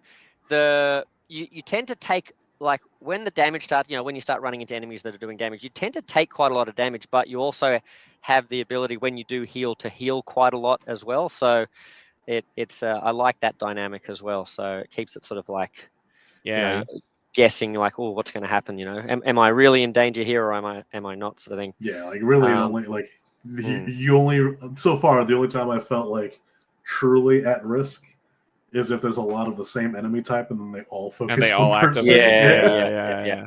And that's probably partly on me with this scenario. I probably just didn't put enough of the troopers out and that sort of stuff. But it's all good. It doesn't help that I killed that dude. It's a good showing, actually. Yeah, and I think what's interesting is like the 2 missions that we've played are like missions 1 and 2. So for folks, thinking, oh, is this going to be too easy? I think we haven't seen some of the harder scenarios, down the track that are probably going to, have a lot more, say, techno vipers and things like that, filling the board and stuff. So I think the game will probably ramp up. Yeah, for me, it's just more. It's a good showing to get the mechanics down without being like, oh yeah, this things going on. So I'm fine with it. Yeah. And I think to your point as well, Derek, about you felt that Imperial Assaults could get bogged down. I have seen people concerned that each trooper type, having their own deck and that sort of thing is going to make things tricky. But personally, I think the way they've done it, the iconography and stuff is there's not too much different stuff. So yes, there's different flavor of activation, but there's only sort of like a handful of different actual activation, so it gives everyone their own personality. Like each troop, like this guy runs away over here and this guy does, is more aggressive and stuff, so it gives you that dynamic feel of telling a story of like each of the Cobra guys is different, but it's not onerous, I don't think, trying to work out what's happening. That's how I'm even when you look at like the 2 Vipers that did take a turn before they died, you can see like the difference between the two cards they took, were like one ran to the enemy and shot, the other stabbed, went into like melee range and then ducked for cover. Yeah. So, but interested for folks, leave your comments either here or at their GameFound page. Let them know what you think. And Steve's now I've got to remember. Sorry, Steve. Yeah, there we go. I always forget to like highlight the comments, but Steve has said it seems like a lot of fun. And I'm hoping we get more information on it soon. Yeah, I have some thoughts we could talk about after we get through the scenario about stuff that where I'm like, but they don't have to listen to me. Who am I? No. They'll be like, who the hell is this dude? That's totally good. Like that's what they need, right? They need the feedback and that sort of thing. And They'll say, wait a minute, you're not Co-op Guild. I don't have to listen to you. Well, you're Co-op Guild affiliated, right? They're just sitting at their desks wondering who these guys are, breaking all of their rules for the third time in a row. Yeah, it's like, stop showing our game wrong. All right, flip this Cobra officer. Let's see what he's doing. All right, what's he doing, Mr. Cobra officer? And zoom in. Let's see. Oh, he's spitting on them. He's like, what does that even mean? So that is seek safety. Move to a space where the fewest enemies have line of sight of you. And then what's the bottom one? That one is special to his card. Remove an activation token from each allied squad character within 4 squares and in line of sight. So he it's commanding them to take another turn. Oh, that's cool. I like that. It's spread COVID. He's so now 2. Each allied squad character. Does that mean it has to be part of his squad? Yeah, I think that means each because so would Cobra that be squad characters. I sort of wonder. I think it just means Cobra because Major Blood also says like Major Blood and Cobra squad characters. So it would be anyone other than Major Blood, basically. Yeah, I'm sort of wondering if the only thing I'm wondering is if like normally you're supposed to attach these guys to a particular like either Vipers or this or that, and it would be like people within that. But let's just say it's everyone except Major Blood. I'm assuming when they talk about squads, that like Cobra about officers are a squad, Cobra troopers a squad, Cobra Vipers a squad. So if the Cobra officer that's why was all of them move at once because it's the squad moving. It's the squad. So if Cobra officer was next to a Cobra trooper that had already taken their activation, it would take that token off. Yeah. That's how I read. That's what I'm thinking. There are none in this case, so he can't. He just runs to the corner so he can hide. And then the one down there will move to cover and attack. Okay. Can you see that, Derek? Yeah. Sweet. I don't think he can get to cover and attack though. He can get to the corner, right? He can get there, but then he doesn't have line of sight. He doesn't have 2 to you. Yeah. So he could see around the corner, but he can't see. Yeah. Technically, he does. What about? Yeah, he'd be able to see these 2. Charlotte. The same. Yeah, he can. But I would have strong cover because of the wall. Okay. Oh, okay. So black is strong cover, not. Oh, okay. I thought red was strong cover and black was like you can't have line of sight at all. No, black is impassable. Black and red are Black both and red cover? are basically the same thing. Right. Okay. Black just kind of represents barriers that cannot be crossed, and they block all movement in line of sight, while red doesn't block line of sight. Oh, yeah, so he doesn't have line of sight to you because of that black piece. Gotcha. Yeah, this is like the scent. Gotcha. Okay. Wait, are we saying he doesn't have line of sight? No, because the first square ends at a black edge of this wall. Yeah. So you can't draw a line from that top square, but you could draw it from, and then the back square goes through that black wall, so you can't. Yeah, it's the difference between black and red is like if you like this red table thing over here, you can shoot across it. Yeah. But this black tree, you can. Yeah, that makes sense. So he can't. He just sought cover, but he can't shoot. Yeah. So okay. No, that's right. Yeah. Because then it's the same deal with. That makes sense. Sorry, I thought you guys he were crosses saying through the black. Yeah. Yeah. I thought you guys were saying he could shoot Scarlet. And I'm no, he can't. Okay, no, he can't. If he was on the other side, he could. You know what I think it is? This is gonna be. I think because you guys are saying can't, and like I'm used to saying can't. like I hear can, like, so when I hear can, I only hear the word can, like can do it. But like the difference between can and can't is like I'm not used to it, sort of thing. Cannot. It cannot. but if I say can't, I've got to be really careful because I might get demonetized if I say it in the wrong way. With an A, with an A. All right, gotcha. All right. So okay, we're not. Cool. Yeah, that's their turn. That's their turn. So that That's ends their the turn. round, I Alright. believe. Yes, everybody has gone. Yes, everybody. So that brings Everyone us else to is face down in the bushes. four. All right. Yeah, flip it. Flip it like it's hot. Oh, that's not a good flip. Oh. Well, they still get their abilities, but that means they there's still get no their new abilities. ones showing up. Yeah, we're not getting hemmed in, so that's possibly good. That's okay. Yeah. All right. Well. Now, get out of here, Scarlet. I'm going next. All right. So, you know what? I still don't think I could get. You to a can. spot. You can. Your Can move's I? 5. Right. 1, 2, Right, 3, so... 4, 5. You can put yourself right All there. Right. I'm going to put myself here. So I could shoot this spot. Is that what we're saying? You can. I need the ruler of rulering. Yeah, you do 1, 2, 3, so you're fine. Nice. Does he have to the third? Yeah, because there'd be this one, and then that one. Yeah, you got it. Yep. Yeah. All right. Now you could also hit. maybe You I could also hit hit this blood. guy. Yeah. What's It's one the more range, but 5. I think I've got range, don't I? So 1, 2. Yeah, I do. I've got range. So I'm going to fire a missile. I'm going to say. I'm going to say this is how you do it, Scarlet. All right. Don't fire no like beanbag cushion thing. All right. So we've got what have I got? Red and a green. He does have purple. Yes. And I don't think he's got cover though. Nope. Right? Nope. I don't know if you get cover for shooting through enemy troops and stuff, but all right. Splash damage. Yeah, splash damage. That's right. That's right. All right. So what am I looking for here? This is so for folks looking. I've got a range of 5, so I'm in range. I can only fire this once unless I can spend 2 pips. Just 1 pip. Oh, sorry, 1. Sorry, I'm reading the wrong symbol there. I can spend 1 pip to get to reload.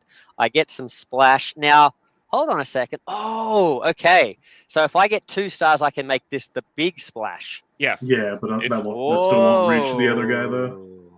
Yeah, because it's orthogonal. Because it's orthogonal, right? Yeah. Yeah. So. What? Yeah. What? Splash damage sounds like it's orthogonal. Yeah, it is. But he's not going to get hit by that. No, he is, but you don't need to make it bigger because your normal one is. Oh, the normal guy's going to hit him anyway. Yeah, but the other one is bigger. Look at it. Like, I'm coming. Don't worry about it. I'll be the present one. All right, man. If I could spend those 2 pips on that, I'm doing it. All right, here we go. Oh God, flip. Whoop. There we go. Oh God. Oh well. Now that's not good. I mean, that's not great. But this is good that he didn't block anything. But what I've got 2 hits there, and I can make the ammo thing happen. Yeah. So blood will take 2 damage, and that Cobra officer will take 1. How was he able to do the splash damage? It's by default. Like if you look up by default. Yeah. So, next to the 1 ammo. I see. Okay. He can spend 2 pips to make it a medium explosion instead of a small explosion. Yeah, that's what I was talking about before. I can make it a bigger explosion, but it actually doesn't change anything because Okay. Now, is that right that I don't have to roll again for the damage does the correct? Yeah, they take half. Okay.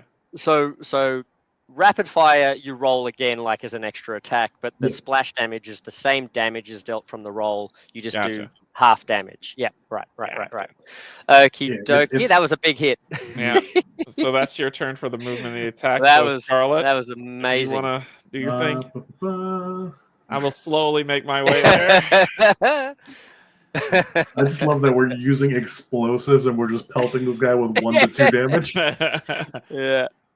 I'm just glad I didn't use up my only shot. That was good. So I'm gonna be greedy and go for it. I'm gonna be greedy. I'm not gonna go with Scarlet. I'm gonna go with Snake Eyes. Okay. All right. Because we've proven Sword stronger than Boom. So.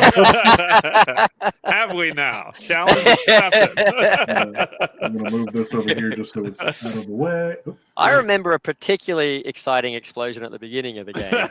Challenge accepted. And then nothing after that.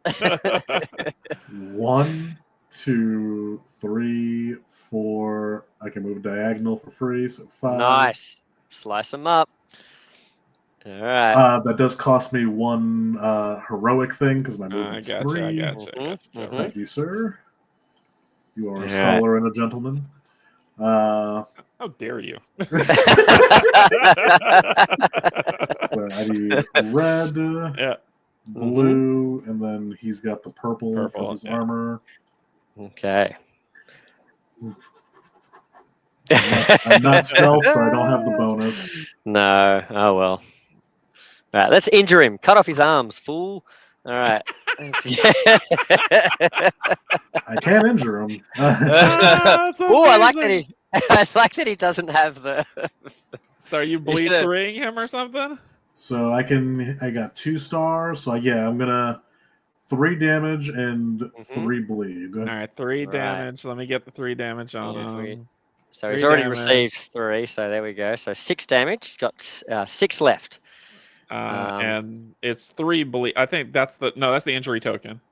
No, it's the bleed token. We want it to be the injury token. Oh man, they need to switch that. Well, last time they did listen, so hopefully they'll, or at least they'll explain to us their reasoning for. All right, cool. That is, but they can explain it. I will not accept the answer.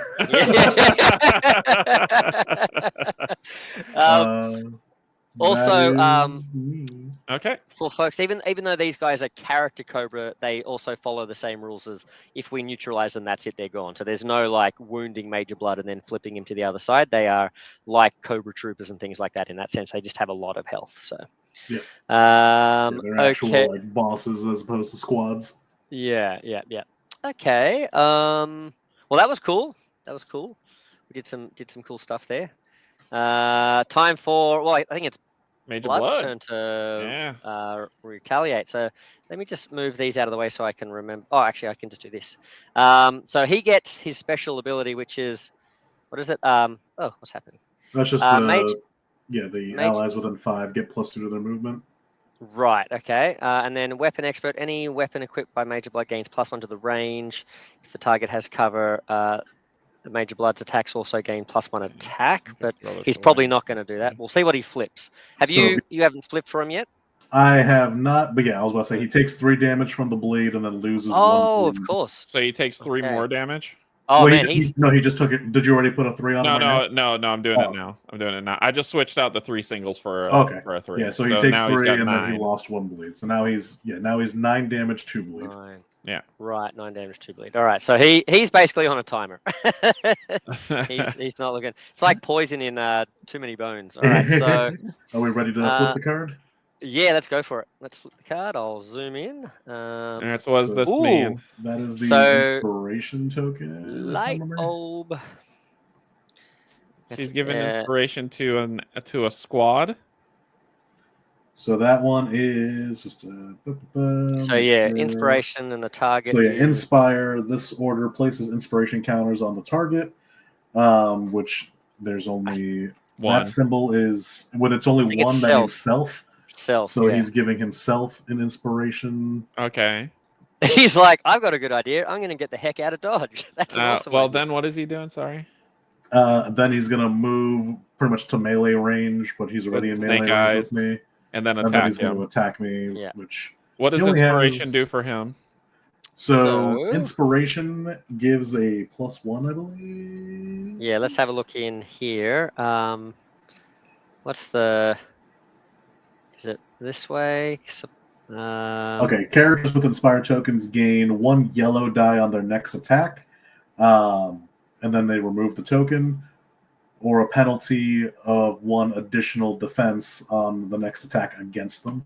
So he's going to get a yellow. So since he's attacking, he'll get a yellow die in addition to the blue and green. And he's only attacking with his gun? He only has the gun, yeah. Okay, so green, blue, and yellow then. If I read that, if I understand that properly. Correct. Blue, green from his default, and then and he gets to from the inspiration. Yeah, and he gets to inspire himself after firing it too.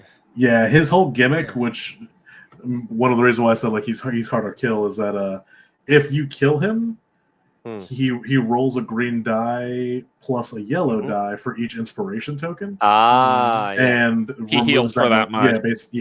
So he stays in the game. Cool. Yeah. All Challenge accepted. So what are you rolling for your defense? So all right, we got to line up gold, green, yellow, and then I've got the light purplish. The not die. purple. Yeah, the not purple. Not purple. It's not cover because they never roll any cover with it. See, told you. Man. So 2 damage and 2 stars, which he can use the star. He doesn't need to increase his range. So 2 damage. So 4 damage. 4 damage to you. Yeah. All right. Oops. Okay. I didn't mean to make all those dice. Oh no! I realized I was rooting for the wrong side again when I was watching. Oh boy! So then after, where did you see after he attacks, he gains an inspiration token? So on his Scorpion submachine gun or whatever it's called. After attacking, gain 1. After attacking, yeah. Cool. So there we go. Yeah. So he spent that 1 inspiration, and then hit me for 4 damage. I already had 1, which brings me to 5. Nothing but a scratch. And then so he gets his inspiration back. How do I clear off the heroic tokens?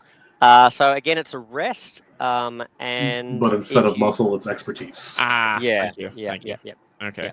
It's a bit harder for you to get back because the blue won't be technically as good. All right. So since it's our turns, I mean, all I'm doing is moving. So I'm gonna do 2 and then gain another one to move 3. Right. Okay. Sounds good. And I think maybe our plan should be we line up with our grenade launchers and then hit him like a Care Bear stare and hit him all at once. I can't heal. I got one more action. So that action is I'm gonna actually roll to see if I can get rid of some expertise. Yeah, good idea. Let's so 2 blues. Yeah. Sounds good. So that's 1, 2, 3, and 4. All right, yep, so you go. You carry both. Okay. Yeah, nice. And if you can get in range of Snake Eyes as well, you can heal Snake Eyes as well. Okay, what's this damage wound token for? There was somebody. Yeah. That's just some debris. I will be there presently. Don't you worry. All right, that was me. So it's whoever. It's Scarlet. Yeah. Scarlet. See, now I just realized it's a little problematic because if I hit blood, I'm also going to hit Snake Eyes with the splash. Oh, hit the other guy then. They haven't gone yet. They haven't gone yet, so hit them. Oh yeah, that's a good idea. Sorry, I'm zooming one of them place. I assume I need to move. So do you want to hit the weaker one with the 2 health on it? I would still hit Snake Eyes. Oh. So yeah, I got to go after that guy in the back corner. I mean, Snake Eyes could probably take wherever you go. That's hilarious. Yeah, you're not. I could just say fuck it and hit. You could just tank it. You could just tank the explosion. I mean, what are the chances that the explosion actually does a whole bunch of damage this turn? I mean, John doesn't die. You know this. How much health? Well, actually, you're not wrong. Because the worst thing that will happen is that I flip him to wounded, so I can't kill him right now. So you know what? We're gonna Although if you do attack the Cobra off, have they gone this round? No. They go next. So that's 1 less entire Cobra officer going if you can take him down. How much health have they got? 8. Ooh, 8. I think we're being optimistic. You based can on do it. So I will move a 4. So I'm gonna go 1, 2. So I still have cover from this guy. Why don't you step in the room? And then I can get this guy with no cover. All right, so I'm gonna aim for blood. Okay, do it. He said step in the room, sir. 3. So I've got the range. I don't need to make any range checks. So boom.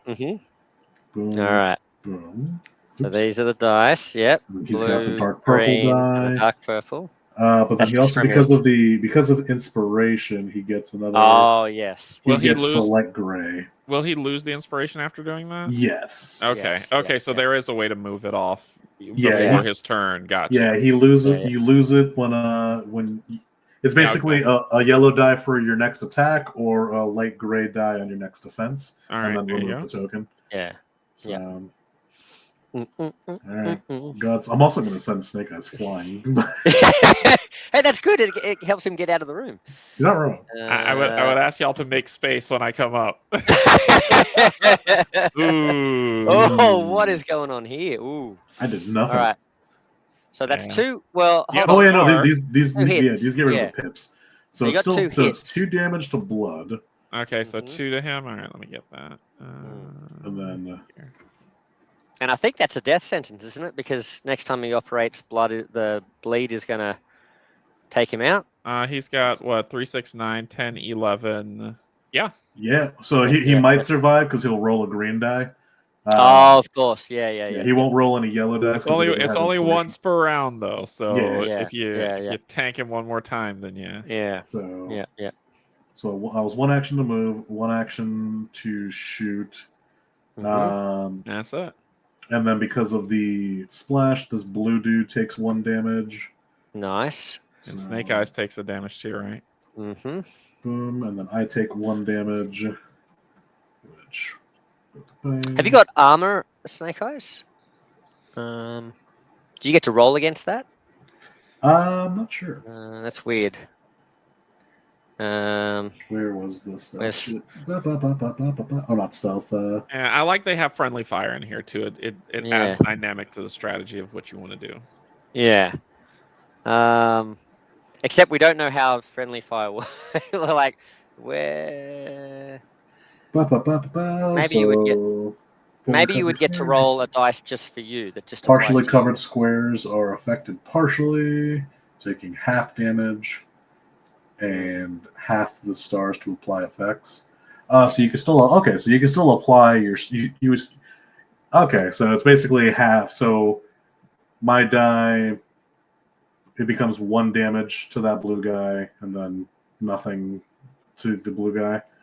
I don't know if you get your defense die against the explosion. It doesn't specify in here. All right, let's not worry about it now. I guess. Yeah, I'll just take the damage. So I'm at I'm at 6 instead of 5. And then because of the explosion, this guy gets moved 1 away because he can't move 2 away. Oh, does he? And then I get moved 2 away. So I'm there. Okay. I'm just going to slowly bring them to you via explosion. I'm going to need y'all to move. Because I guarantee I will be doing more than 1 damage.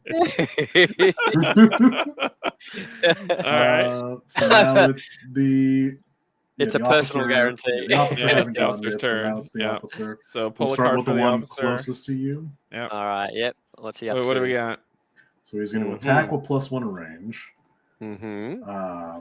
Move and attack again. Twice. Yeah, Duke and Scarlet are equal for things, so we get to decide who he's going to attack. Oh, I think he goes aggro, doesn't he? That's right. They go by aggro, don't they? He goes for me.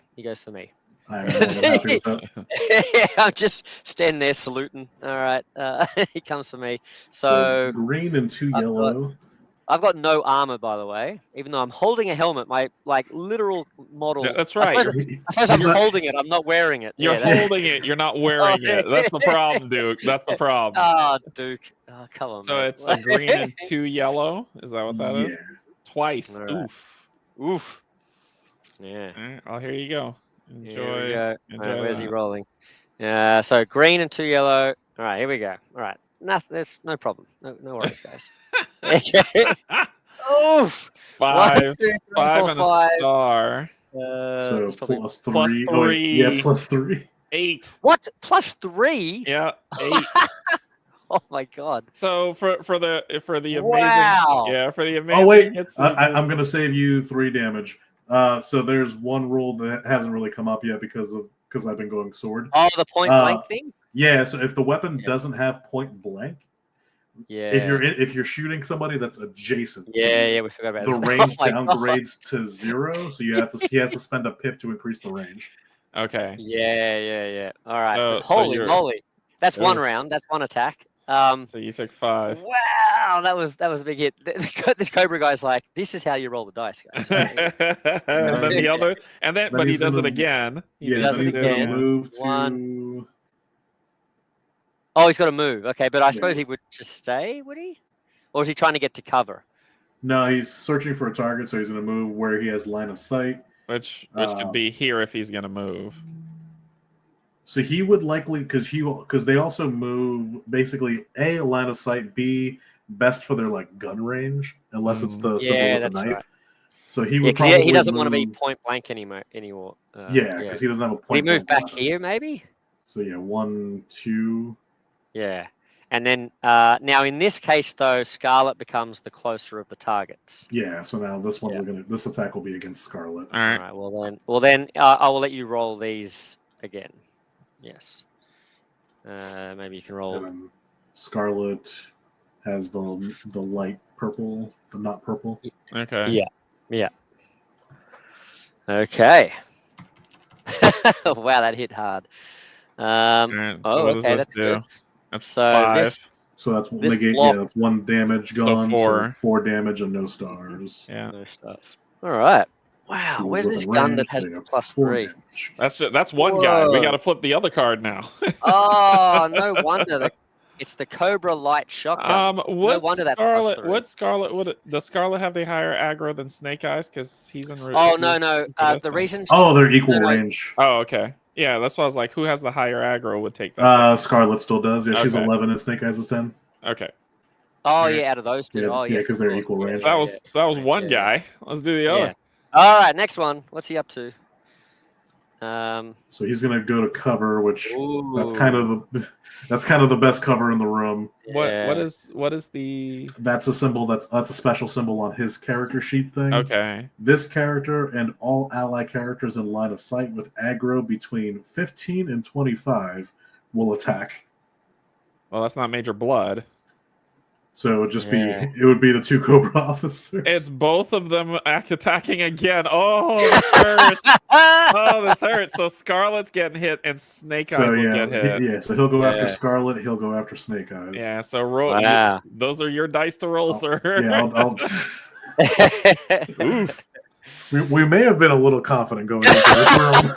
I'm coming. I want to speak with whoever designed this mission. Well, hold on. The designer did say he was going to turn up with 2 Vipers. The play testers said that they wanted 2 Cobra officers. Hey, we're This is- we're stress testing the game. That's what this it is. is- We're stress This testing.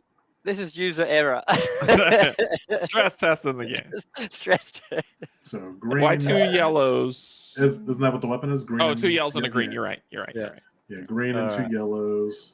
All right. So Separate. who's this against? This one is going to be the one against Scarlet. Right. Okay. Gosh. All right. So one block, damage that's and 2 stars, but 2 stars. stars is 6 more damage. Ooh. So 8. so Does it need the range? It doesn't need the range, right? 8. The negated Yeah, so 1 these is two- 7 yeah, so hold on, 7 I'm looking at damage. plus 4. So that's 11. 11. So Scarlet is now wounded. Okay, Oh! so you have to flip her card. Yowza. All right. So now you can see she's got 12 health, and 4 No abilities. thingy, Yeah. no abilities at all. I can't remember if her stats. What was it?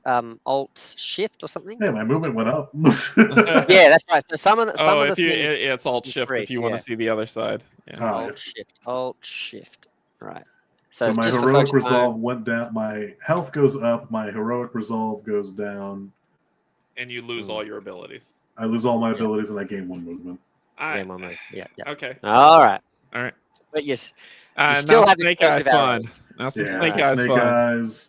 Does Snake Eyes have the same defense dot? Yes. So 2 yellow, green, and not purple. Right. Oh boy. In a bad situation, I guess I am one. So block. So it's 2. So it's 1 damage. Oh my god, that's beautiful. It was looking touch and go. It was looking touch and go. All right. We need to do some resting, and All we right. need some of that. What was it? Gourmet chef. What's that ability? Yeah. The guy that can heal us is just trundling along back I'm coming. I'm Yeah. coming. All right. So Yeah. that's that's both it. activations. yeah, that's it. Mm-hmm. Mm-hmm. Next round. Next round. Um. Oh, dude. Come on. Honestly, I'm happy with it because that's 3 less enemies to deal with. Yeah, that's true. That's true. What about Roadblock? Should we let Roadblock go? All I'm doing is moving. I can't get within range. Maybe. So maybe. I'm gonna say either. Well, Roadblock can definitely go, but one of us should probably attack Blood. Just because he's only 3, 6, 9, 10. He's 2 away from making that flip for the vitality. But if we can drop that health even further down, the odds of him surviving with just the green die. Yeah. Well, if there's someone who can do like just a tiny amount of damage, it's either Scarlet or Duke. The problem though is that however this board's set up, I need one more round. Yeah, that's all I got. Yeah. In that corner, B, that tree. Yeah, so I'm planning to move south 3, and then I'll be stepping in and starting to unload. Yeah. But I need another round to do it. Yeah. All right. The problem you're going to have is by the time you get in there, maybe we'll have killed these guys. But although these guys have only taken 1 wound each, right? So we've got some work to do. This one's got 3. Oh, 3. Okay. Yeah. All right. There's still some time. We're doing 1 damage a turn. I think we're all right. Well, Scarlet, why don't you? Well, one of you two go. I'll go with Scarlet. That way, Snake Eyes isn't in AOE damage range again. Yeah. Okay. So, because so he's already within range with no cover. So, and he's got what dice? The dark purple. Yeah. So blue, green, dark purple. Okay. Go Scarlet. Okay. Oh, I like that. There we go. 1, 2, 3, 4, 5, 6. I'm just going to add 6 damage to it. All right. So 6 damage goes here. Which brings him to 5, 10, 15, 16 damage. So he'll attempt to save himself with 1 green die because he has no inspiration. Correct. So let's bring it up here to a sheet. Yep. Okay, and I'll just hover that so people can see. All right. So he will heal 2. Right. So that's these 2, which puts him at what? At 15, so he is dead. So he is dead. Yeah, he's still dead. All right. If damage is removed below, so he stays in the game. Yeah. Okay. Cool. All right. How much damage did I do? Nice. Because this dude takes half. Wait. Roll that back. If he's about to be neutralized, I think you did the overage. I think you stop at 12. Yeah, I don't know if we're supposed to go anything past else. Anything else is lost. So he is actually still alive. Oh, so 2 health. On so 2 we health. Have to hit him again. Yes, you just have to hit him again to kill him. Now that he did. Do you remember how much damage I did to him? Because he's got 12 damage on. Well, he's got 10 damage on him right now. Well, but how much did I just do? Because the Cobra officer next to him takes half. You did. He was at 9. 10, he was at 11. He was at 11, and you made it 15. So I hit him for 4, which means the new guy takes 2. Right. Yeah, that sounds right. I think it was 4. Yeah. So he's at 5. So this guy's at 5. 5. 6, right, and they've got 8 total, right? He'll get knocked again. Knocked that way.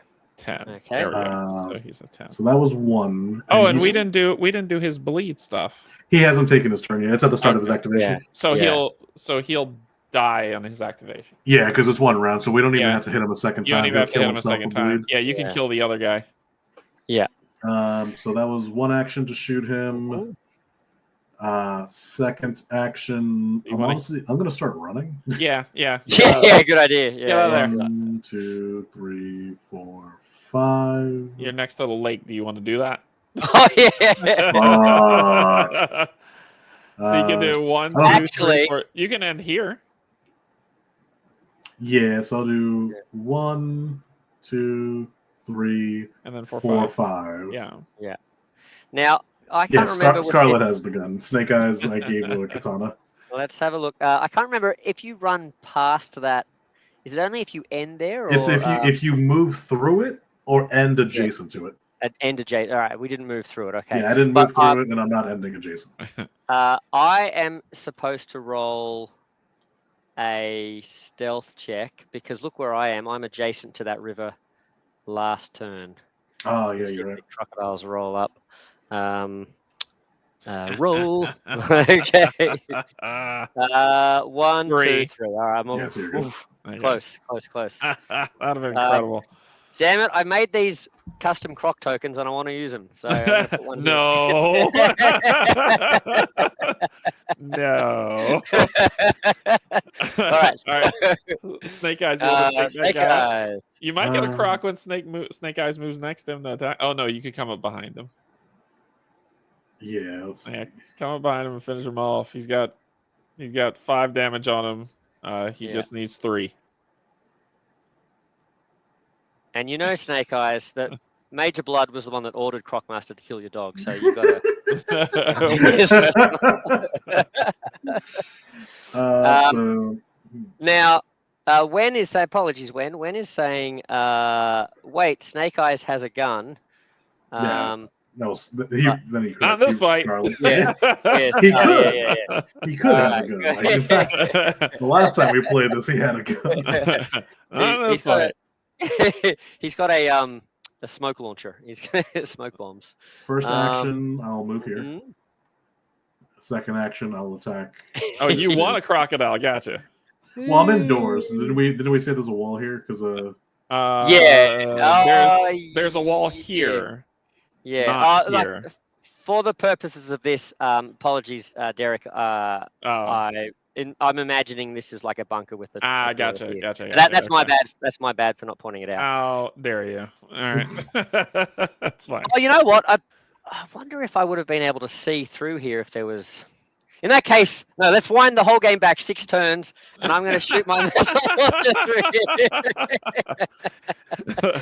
I would have done 1 damage. A crocodile jumps out and intercepts the missile. Oh my gosh, that would have been amazing. Yes. All right, kill this guy. Officer has the purple die. Yeah. And I am red and blue. So red and blue. Wait, are we not killing Major Blood? What's that? Oh, he's going to die. He'll bleed out on this turn. Yeah. Right. Okay. Cool. Because he's already used his once per turn ability. All right. Yes, I see. So that's the 3. That's the 3. 5. He's dead. He's dead. Yeah. Nice. And you Get out of here. gain your sneak back, right? Apologies, folks. I don't think I was following that. No. Oh no, because I'm not in cover, so it's not going to apply. Okay. Yeah. I could get it back, but then I end my turn and I'm within line of sight, so they'll gotcha. see Yeah. He just pulls a leaf out of his pocket and holds it in front of his face. So at the beginning of Major Blood, and he'll take the bleed 2 and die. Yeah. Which then brings it back to us. So now Duke can roadblock. So, there you go, Duke. Go in there and kill that guy in blue. Go for it. Hell no, I'm going this way. Y'all don't need me. I'm heading back to the exfil point. No, you know what? I'm going to say, Snake Eyes, you got yourself in this mess. I'm going to go 1, 2, 3, 4. I'll probably have to take some sweat to land here. I don't know. I don't know what sort of cheating movement I did there, but okay, hold on. Let's work it out. So I did a sweat to go diagonal, and then I did 1, 2, and then 3. So I had to do 2 sweat to do that. All right. So I got 2 sweat. 1, 2. Then, because I'm such a team player, I'm going to help this wounded comrade of mine go. So for my next action, I'm going to let Scarlet move again so she can get further back towards the escape route. Go. Support 2, player Duke. 3. And then 4, 5. 4, 5. Yeah. 4, 5. Oh, sorry, I didn't tell you guys. There's actually an electric fence between these two. Man, this is becoming more and more a D&D campaign. That's fine. You guys were the first ones to go through there. I started this. 1, 2, and that's all I could do. Now, what I'm not 100% sure on is that the healing factor. I don't think there's a way to heal because you know how you've got that ability to heal roadblock. I can't Roadblock, heal her once she's wounded. I don't think you can flip her. Like once No. she starts taking damage, you could start healing Right. that, but I don't think you can. Right. I don't think you can do the other thing. Yeah. All yeah, right. yeah, So yeah. I think that's us. That's one of the reasons why that last mission ended if 2 people were wounded, because the wounded Yeah. people couldn't drive the vehicles. So it's the Cobra officer's turn. Yeah, which officer? Mm-hmm. What's he doing? So he's gonna move into melee range. Uh-oh. Maybe I should have come in and helped Snake I can't Eyes. see the card. Sorry. Oh, sorry. My bad. So he moves into melee range. He's going to try and inspire 3 allies, but there's no allies to inspire. And then he's going to make the attack with his shotgun. Okay. So green, 2 yellow. You know, the best scenario is that he can push you too. You know, age Yeah. This is the best scenario. Yeah, hold on. Does the shotgun have some sort of kickback blast? He can spend the starter to push too. Yeah. Oh, but it's the last option though, yeah. Yeah, which you'd probably be dead. Oh, you'd probably be dead. Your body will move too. Yeah. My corpse. Physics. So 1, 2 plus 3. 5. But because he's in melee, that weapon doesn't have point blank, so he needs to extend the range. Yeah. Okay. So, you'd think if any weapon had point blank, it'd be a shotgun. That needs to be. Or maybe a sawn off shotgun would be. Yeah. That's a fiddly bit to me because it applies to but it's not expressly stated. Probably in the rule book, but it's just. Yeah, it probably needs to be somewhere on the cards or something like a reminder or something. Yeah. All right. Cool. So 2 damage. Which brings me to 9. Yeah. Sorry, guys. I'm zooming around. I'm just barely alive. Woo. And that's the end of the round. Ooh, we just made it. All right, that's cool. All right, so. Kind of hoping that's tails again. Flip that coin. Watch is going to be us. Oh, tails. All right. So Snake Eye should go first and run. I don't even want to fight this guy. Snake Eye should go first and run away. So I'm gonna run and heal. I have a movement of 3. Actually, if Snake Eyes goes first and goes near me, then I can go second and let Snake Eyes move again. Sure. So one action. Why are you ending next to this water? Yeah. What is happening? 1, 2, 3. Don't forget your nimble. Yep. Yep. And then I will spend 1 heroic resolve to give me a second move. Yep. 1, 2, 3. It's called sweat, not heroic resolve. All right, dude. Now, okay, I was just. So, are you guys happy for me to take the second turn and give Snake Eyes a chance to? Cool. So, I don't want to just assume that I'm going next, but all right. So, I'll do that first. So, for my first activation, I will let Snake Eyes have another turn, or have another activation, I should say. 2, 3, and I'll spend a heroic resolve to get the +2. Okay. Oh, Snake Eyes, you're lost. All right. Do you want to come? Oh no, I was going to say, do you want to come through this way? But he's good. Yeah, that's all good. He's getting to the exfil point next turn. Yeah, we're looking good. All right, and so you have another action. Yeah, Duke's just going to go 1. That's going to 1. Oh no, to leave it's only 1, so 1, and then I guess. Oh, how much? Whoopsie! Roadblock. Damn it! You are in way of gun. I've got 4, so I can spend 1 more. So that was let's see, 1, 2, 3, and use my last heroic as a nimble. As a nimble, just to get through the terrain there. Yep. All right. Sounds good. Turn. One dude wondering where the hell I went. Yeah, he's like, "What the hell just happened?" Oh, is he stepping outside? So he's gonna try to regroup with allies. There are no allies. Okay. And then him and all characters within line of sight will then shoot. He's not within line of sight of anybody. Yeah, because that tree. Well, also it's a wall he's on, so. Nope. Yeah. All right. He's smart. I like it. He yells out, "Get up!" And then he's like, "Wait, I'm the only one left." So Scarlet, head out. That is 5 movements. realistic AI. 1, 2, 3, 4, 5. Yeah. Was And there I will spend 2. Was there one extra to get out of this terrain? No, because it doesn't take extra to get out of the train. Only to go in. Only in. It's only moving. And then I'm going to spend 2 heroic resolve, 1 to go get +2, 1 to go diagonal. Yep. Nice. So right on the you're out. Yeah. She's out. She is free. She's like, this is the last time I follow you. I'm just gonna spend my turn and just move 1 space. Step outside, sir. Step outside if you wish. He's like, please, somebody turn up so I can shoot you. And that's me. All right, that's the round. Hey, you know what? Can I have some healing off you? Because you ended turn next to me, so I'll just take 2 wounds off. There we go. Sure. All right. And round 7. Round 7. Here we go. All right. Watch now. Watch now. It's gonna be heads. Ready? It's gonna be heads. Yeah, Here we go. Here we go. Boom. Hey! All right. So, that's a, 1, 2, 3. Nice. Yeah. Okay. And target rich environment. That's all I know. So we get to go. Snake Eyes, you wanna get out of here? Yeah, Snake Eyes. Yeah, go for it, Snake Eyes. 1, 2, 3. Do I have enough? Yeah, and then spend 1 sweat to get +2. Yeah, to get out. I am now in the vacation home up here. Okay. Now, Roadblock, I thought I would give you the opportunity, if I go next, that will give the Cobra officer time to come around the corner.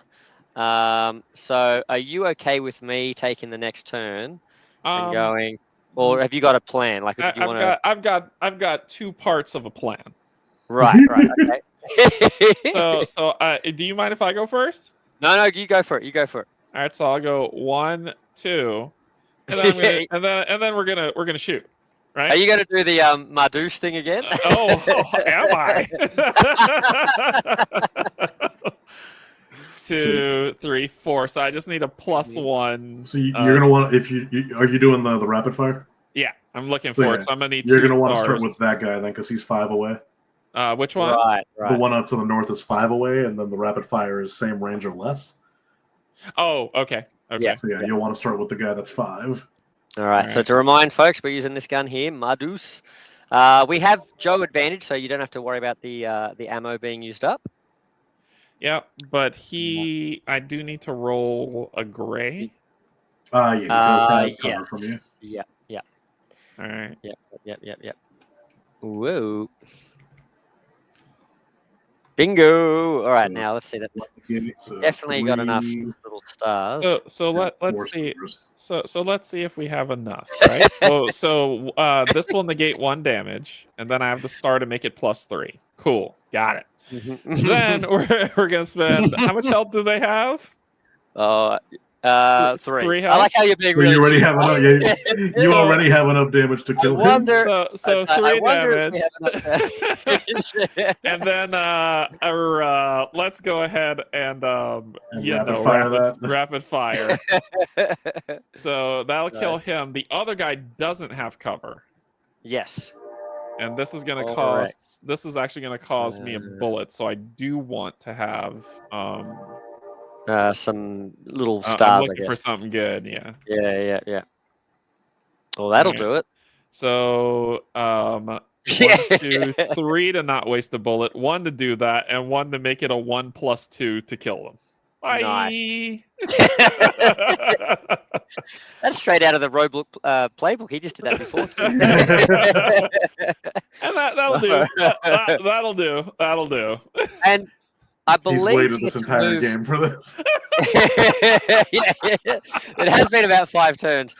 Do you get to move again because you took out a guy or something like that? Is that right? I do get to move again. I want to stay close to you though. How much movement? Right. How much movement do you have this round? You're going to be 2, 4. I haven't. You'll be like right here, right? Yeah, I'll be right. All right. If you're right there, then I'm just gonna move right there. Actually, I'll be adjacent to you if I'm 1 more, right? Yeah. So All right. Nice. All right, so Okay, now and this The Cobra officer is Cobra 17. officer. Yeah. officer. Yeah. What's he up to? He's like, well, I'm just going to go home. He's going to make an attack, which nobody is within range. Yeah. And then he will remove the activation. There's no one that's activated. He's like, like, come yeah. in, damn it. He's like, yeah, leave. Just go. Yeah. Just go. All right. So then it's your turn. All right. He puts out an announcement over the So loudspeakers. you'll end up here with 5. Over here. Yep. Sounds. Oh, now can I get 5? How do I get 5? No, you're up No. max. Oh, you can only do advantage. 3. Yeah, so yeah, you'll be here, right? So, So- 1, so- 2. Oh no, you're here. You're here. I'm here. 1, 2, And and then then I you could go. Oh yeah. You can come here. You can come here for 1. Yeah, but I think I'd rather just. Okay. If I'm making a straight line for the Okay. objective, I'll just stay there. Yeah. Okay. So hold on. So that's a move. What other things can I do? I don't think I've got anything else. Heal. Target Do a rest or something. Yeah, that's a good idea. I'll just Or do a get rid rest. of some of this heroic effort. Oh yeah, sorry. I mean, yeah. So I'll do a rest, but instead of healing wounds, I'll roll an expertise There you one. go. So I'd say do the rest first, because then you can boost that move. oh yeah, that's a good idea. Yeah, let's do that. Now we're playing with pros. All right, so we've got 3, 4. 4. Yeah, smashed it. So yep, got all those. 4, and then you'll spend. I got 1, still 1. Yeah. And then and you'll then I spend can another spend- one to end up here. Yeah.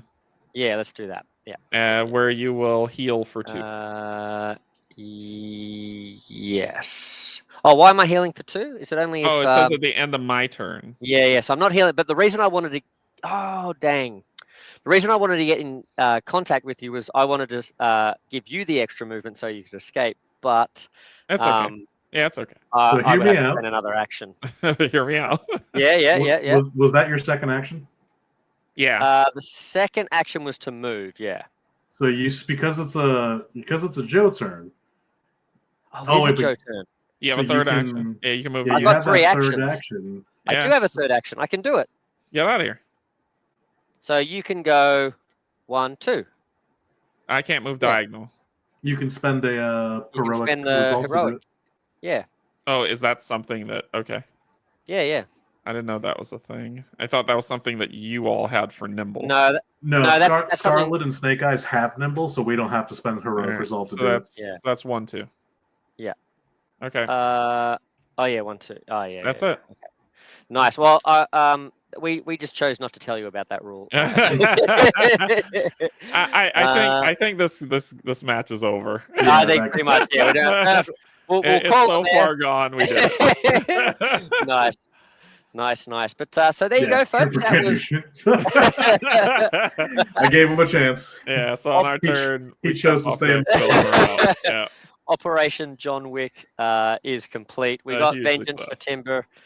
And so for those folks who've been wondering about the missions and that sort of thing, I think even though this is one of those games that has set prescribed missions in the rulebook, I don't see why there couldn't be a vibrant sort of robust homebrew community making their own scenarios. I think even if you just wanted to do it yourself at home, you just put some things together and have some fun with the storytelling of it.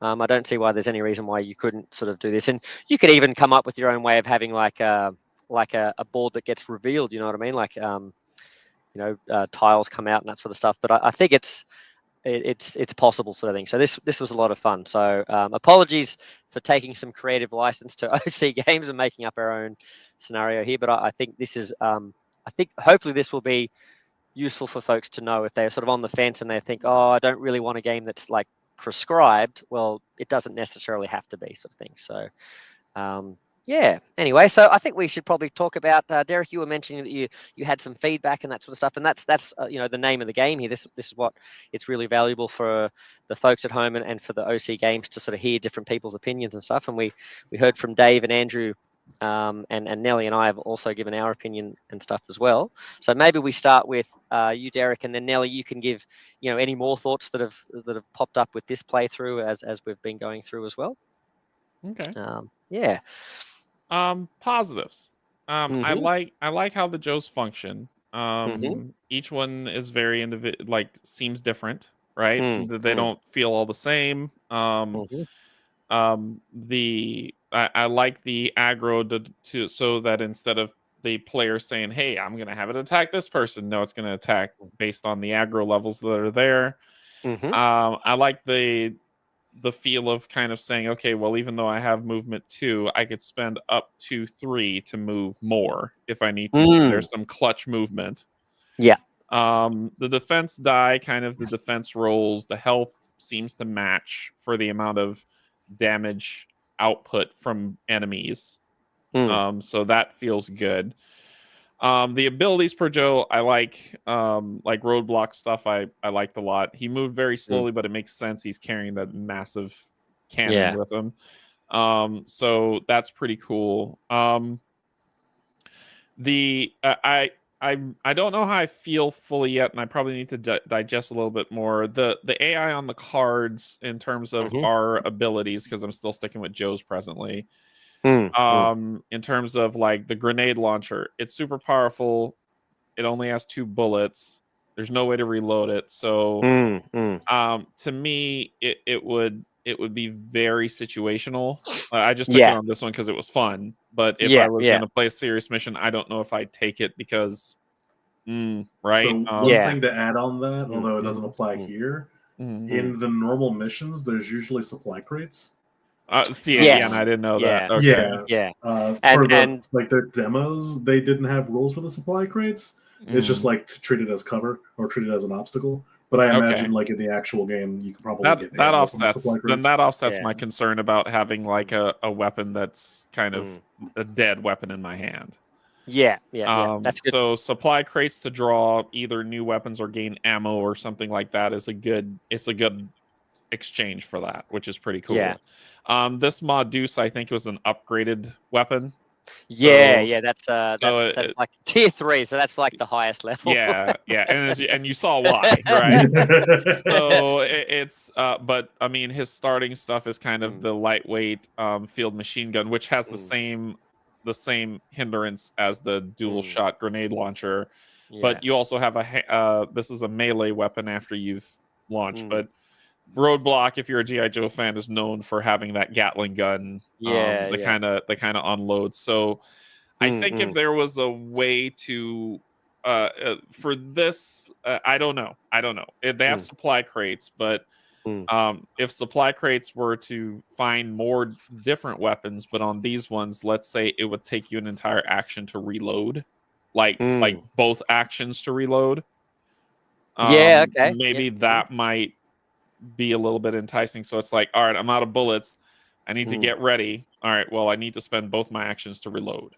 So that they can it because your weapon's so powerful, maybe that might be help. I don't know. It's just a thought. That's that's the sort of thing. Sometimes like that might be something. Maybe there's a little bit more nuance to like running out of ammo in the full rules that we just haven't seen yet. Like because a lot of the times we've said, oh, this or that. They've come back to us and said like, oh, actually that's this is just the quick start rules. There's more. So but in terms of that's good feedback for them to hear, and maybe they'll just be like, they'll be like. Oh yeah, we always meant for that to. Well, maybe, or maybe they might be like, no, we want it to stay with. If you want more ammo, go find an ammo crate. But what happens if like there's only one ammo crate in the entire? But then that lends itself to a puzzle. So there's pluses and minuses of this. I think my thing is it doesn't have to be a grenade, like the grenade launcher might need to find an ammo crate to reload grenade shots, right? But like a lightweight field machine gun, which is kind of Roadblock's bread and butter, might have a reload thing that costs 2 actions, maybe. So they can play with that stuff if they want. Just a suggestion. Absolutely. If my memory is correct, the first time we played this, I was Roadblock.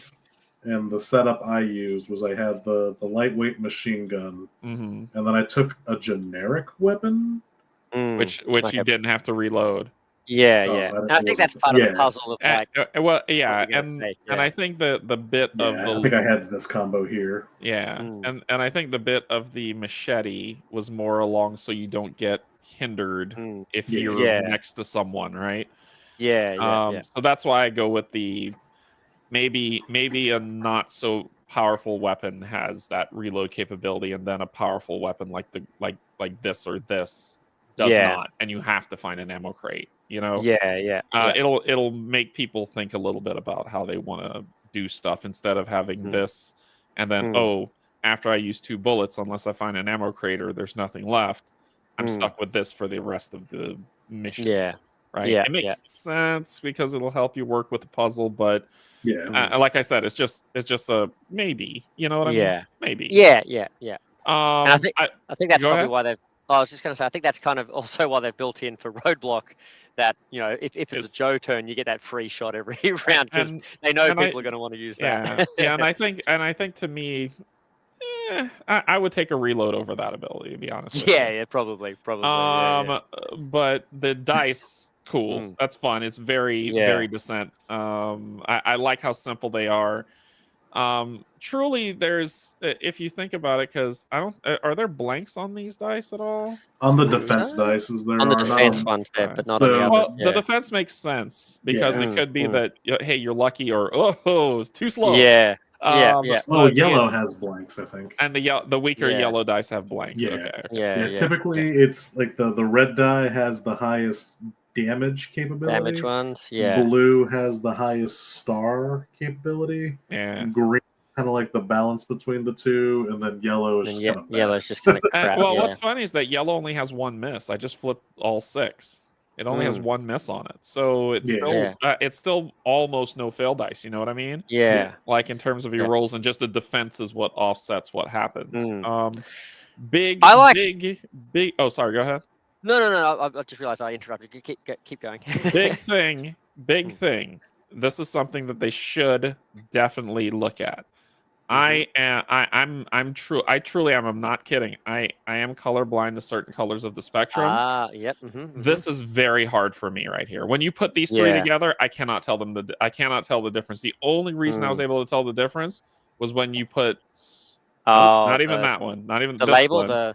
When you put this one here, next to a brighter color, was where I was able to say, okay, I can see the difference here. But as soon as this happens, I can't tell the difference. So to me, this is an accessibility no. If they can take any feedback that's worth anything, you need to change the colors of these 3 dice. How does this look for you, like these 2? Only because of the pips on them, I'm able to distinguish. Okay. Because I know because this, like, at least with like the purples are 100% a tabletop sim issue. Okay. Because the actual colors, there's two cover die which are gray and dark gray. So those 2 probably could be different. That's why I was asking about those 2 specifically. The defense dies, I don't think you'd have that issue because the defense dies are white, violet, and black. Oh yeah. Hey, hold on. I think that might work. Yeah. Let me just. I'm gonna. Apologies, folks. I'm just gonna try something here. So stop screen. Now stop screen. Stop sharing. Hopefully that's not going to end the stream. All right. Let me just open up. I'm just going to go into GI Joe Operation Cobra Game Found. For folks watching at home, then I'm going to go back into stream. Sorry, Derek, this is what I do every time. I just talk through myself going through the computer steps here, but present and then because it would be this would be the actual like that's better to me, Nelly. That's but those 2 together, no way. These would be the cover die. And these would be the defense die. Can you guys see this? Yeah, we can see it. Yes. So this is their preview page. I just wanted to have a look at like the in real life. So no, they're close in there too. I still see it. They're still similar in that image. Yeah, I was going to say that. I was going to say they're pretty close there. That's these ones especially. Yeah, that's an accessibility no. Like if it has to have a harsher contrast. Or even like maybe like some, because it's GI Joe theme, maybe like even some like greens or something to make like completely different colors. Like, I think they're going for I think they're going for the Cobra colors. Okay. If I'm noticing like the Techno Viper, it kind of goes along with that. Sorry, Derek. One thing we should point out, because we tricked Andrew last time as well. Where's tabletop? Oh, hold on. I've got to show. Anyway, that website, by the way, guys, is for folks at home. That's where you can go to check this out and leave them questions and comments and that sort of stuff. But I'll stop sharing this. I'll go back into this. I'll open up the window. I forgot I grabbed my sword. I was very confused. I looked over and saw a sword just laying on my bed. It's like, why is that there? What is this doing? I just always sleep with a weapon. Where is? Hold on a second. Cancel. It's like the dumbest thing I've ever bought, but I love it. that was the greatest thing you've ever bought. It lived up to the moment. It was amazing. I just like the design on. Oh, it does look nice. It's green, right? It's green. Yeah, that looks nice. Here we go. All right, sorry guys. All right, we're back. People should be able to see this now. Yeah, we can see it. Yes. Now all of these colors. Oh, I haven't gotten there yet. Well, you can blame me for that, because everything is grey. The entire thing is grey in this mod. I don't know what the final product is going to be. I went in and made colors, which is fine. Fine. So this is not a thing that they've done. So I can't promise that we're going to get Techno Vipers that are purple. I demand them to be whatever color that is. No, I think I'm moving slowly around the board to get to the center board. Yeah. Enemies. Fair enough. Enemies. Yep. I love how the enemies function in terms of that they have a melee weapon and a range weapon. So if they attack based on what they're going to do on their AI card, it goes to that effect. I'm of two minds on the flip cards for every enemy, because if there's like 7 on the board, are you flipping 7 cards? How's that going to feel in terms of immersion and play style? I get why they're doing it, because they want them to each feel individualized. At the same time, it's a drag, right? The more enemies you have, the more drag you have, which isn't a good feel. So to me, if they want to do that, then to me an option, and I wish I could see the cards like y'all have it, but an option to me is to maybe I don't know. I'm gonna just throw out, first thing off my mind is that they're alternating ability, so one could do. I mean, that's a lot. I get what they're trying to do with this one. It's just kind of overuse of symbology when maybe that could be simplified. But have one activation be for 2 that they can alternate on. You know what I mean? I've seen games do that where it's rank 1, rank 2, rank 3, and it's just a tarot card, right? And it's just like, so okay, the first one will do this, the second one will do this, the third one will do this, and if there's more, you just go back up to 1, 2, 3. If there's more, you go back up to 1, 2, 3. So it's all on one card that at minimum, one can use, at maximum n number can use. They'll just keep reshuffling from 1, 2, 3. So they at least, let's say in a field of 3, in a squad of 3, one of them will be acting differently and 2 of them will be acting the same, and that's okay. I think, like, me flipping cards, because and what happens if I have so many enemies on the board that I don't have enough activation cards? Okay, so now I got to pull n number, then reshuffle the deck, and then pull again. Like I said, it's going to drag. So my suggestion would be just make a series of tarot cards with 3 or something on it, or if you want to stay with playing cards, simplify it down as much as you can. Don't, if you got to shrink the font, don't shrink it to where my old eyes can't see it, but you can probably go a little bit smaller to get more activations on a card if you need to. I think the most of 1 unit that we've had back in the first mission was a possible 5. Okay, so that's 5 pulls. Yeah, you know what I mean?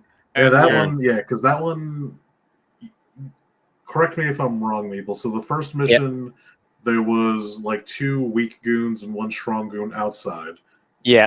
deal with we, them. we Open the nerfed door. them, There were two, like the two in officer the people inside. yeah. And then there was the 3 rooms, 2 of which stay locked until like turn 8. Yes, yeah. And then the back room where we needed to go had 3 Techno Vipers. Yes, yeah. So it was basically you could get 5 Techno Vipers because there was 1 in the top room, 1 in the bottom room, but only if you didn't deal with those 3 by turn 6 or 8, whatever turn it was. Yes, And I usually go with worst case scenario when I think of that. Yeah, stuff. worst case scenario, you could have 5 on you at once. So that's 5 polls of different things happening that you have to remember all the symbology that's coming at you. Yeah. Right? Think about, and that's where I was like, can you condense that? Like, what does that look like if you can condense that down to how do you get the most bang for your buck for the space and real estate that you have? Yeah. That's kind of the bit where I'm going. Other than that is my only concern with enemies, right? I like how they function. I like how they work. I like that stuff. The sub bosses and the bosses, we didn't get to see Crocmaster fully because you kind of dusted him, but he does. I did see he spawns a crocodile and stuff, so I knew that was going to be a fun fight for him. sorry, not sorry. He killed my dog, man. Yeah, I get you. So, but I do like Major Blood, how he functioned. I liked how Crocmaster functioned for like part of a turn before he died. But I do like how they function because they're like mini bosses, big bosses. They've got their own AI deck, so one card flip doesn't hurt my feelings, right? Yeah. And if you deal with the Tomax and Zaymont, then you'll have 2 cards at max for a boss fight. Or if you're dealing with Zartan, then you've got that one that probably could do a lot with it. So I like how they function. So that, like I said, my only complaint is on the mobs. The AI cards on the mobs. That's my only complaint. To me, honestly, if all the mobs acted the same, I wouldn't care because the bosses and mini bosses act so different. There's the difference that I need, right? Which I know that was something that I think Mabel, you brought up that like a lot of people were kind of complaining for, saying that like maybe there should just be like one deck for the mobs as opposed to each mob having their own individual deck. That would be perfect. I mean, I know that the Cobra officers, if you don't have a special ability on your card that needs a card for a symbol or something, you don't need a deck, right? You can do your own thing. You can combine those, which is fine. Okay, that's my only complaint is just the decks for the mobs. Everything else for the enemies are pretty good. Yeah. Okay. The map. We're going to the map. Yeah. The map. This is a lot. Now. This is a lot. Do you have the mission book that I can look at it real quick? Yeah. Well, we've got the mission book. This is. Can I? Let's see. I can see it. Yeah. So to me, like even looking at this mission book, what is our goal? And I think that's the question that I kind of ask people when they do any type of designs. Like, what's the goal? Is the goal to say, oh, can you? I'm always a proponent of having it in a book, even if you want to make the book big. I don't care, but because I hate tiles, right? Find J2, G03, J04, D1, E6. When you dump all the tiles at the end of the game into a box that are all shuffled up, and now you got to go fish through and find them. It drives me nuts. That's really right. So you're talking about like have the actual missions printed on a book sort of thing, similar to Tidal Blades 2 or was it Jaws of the Lion or something like that? Yep. And I think I've seen at least 1 or 2 people, asking for that.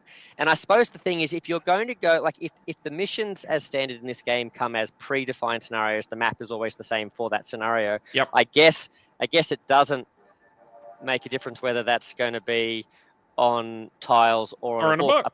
Apart from it's more fiddly, I guess, with tiles sort of thing. So I can see. So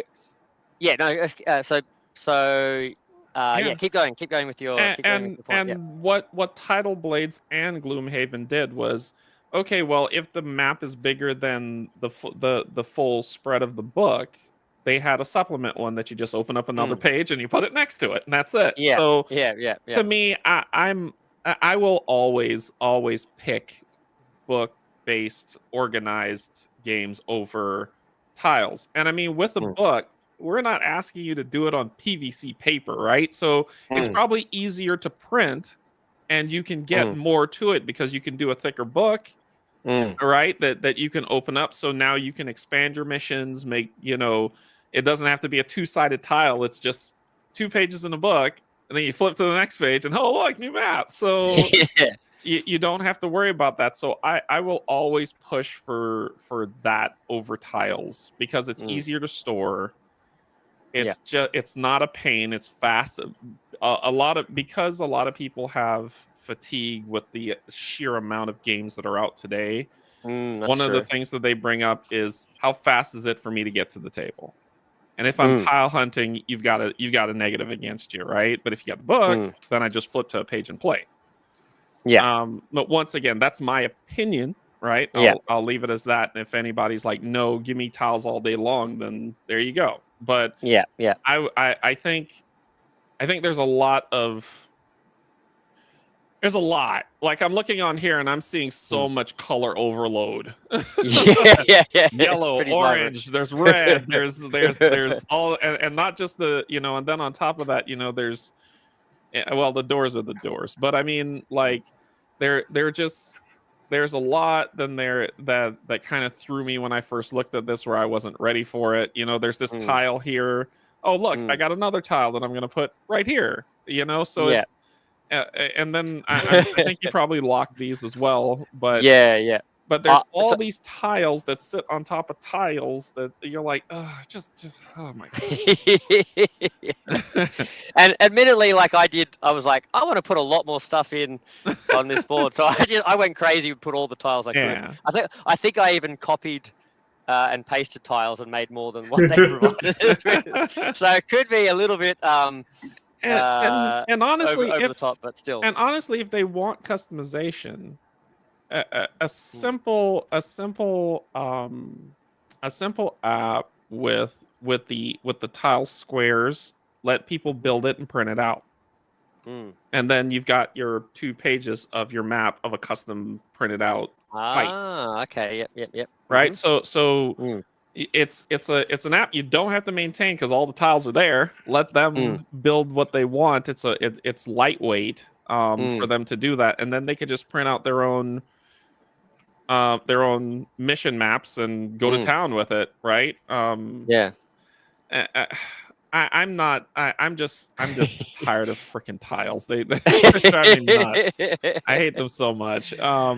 So that's this is my biggest qualm with this game. I'll say the biggest one is the tiles.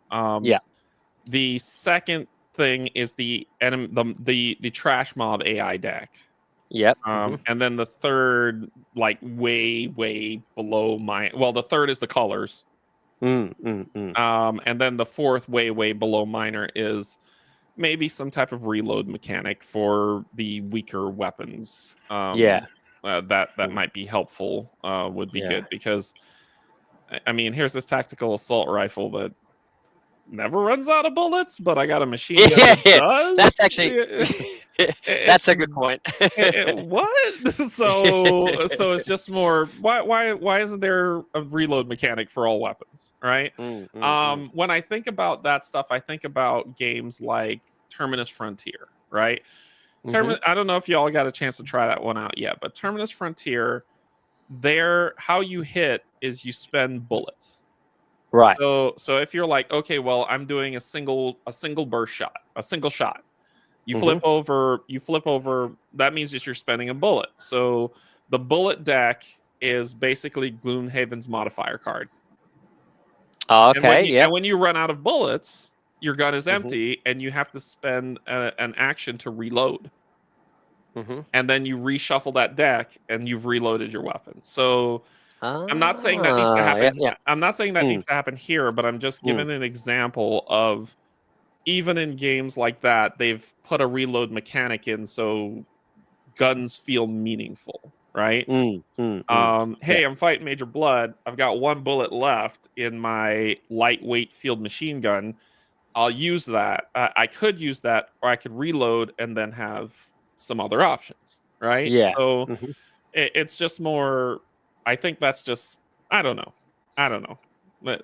You know, people can definitely always disagree with that. I just think like one gun that doesn't need reloading and another one that I need to find an ammo chest to reload. It's just odd.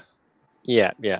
But overall, fun experience. I love the dice chucking to just, you know, we output massive damage, but so do they, right? They knocked down Scarlet pretty fairly quickly, so it wasn't just kind of a we'll walk in there and just mow the place down. It felt very G.I. Joe. Yeah, and I think that's good. Like they've really somehow with all these different things they've managed to pull the experience together in a way that I get a lot more out of than previous iterations of this style of game, sort of thing. So I think that's really cool. And you know, like it's interesting because for me, like those 2 main points that you had about those 2 things, like I think it's funny. I don't really have a good because you make really valid points, but I you know, it's like collecting Marvel United. I love it. I don't have any more room for it, but I'm going to keep backing all those different things and stuff. That's a future Dan problem, right? So like I get the problem with the tiles, but I love a tile. Like I am a big because my growing up on Warhammer Quest and like just that the what is it endorphins, you know, when you put out a new tile and you put out a new tile, it's like loved it. So that I love a tile, but we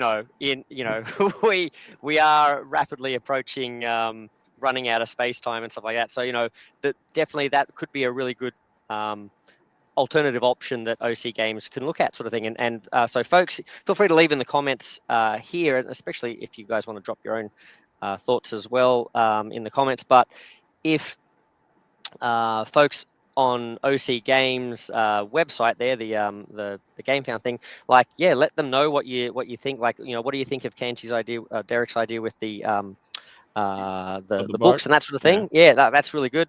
Again, I've mentioned in the past that I come down the other way with the bad guy decks. Like I totally get it, but I find personally, I don't find it that onerous. Like I'm just enjoying flipping them and seeing, and I really just enjoy that every single individual Cobra dude does a different thing, and I get a huge kick out of it. Like when one's a coward, and then the next turn he like gets a shot of bravery, and he's the one that ducks out around it. Like I love the storytelling that creates.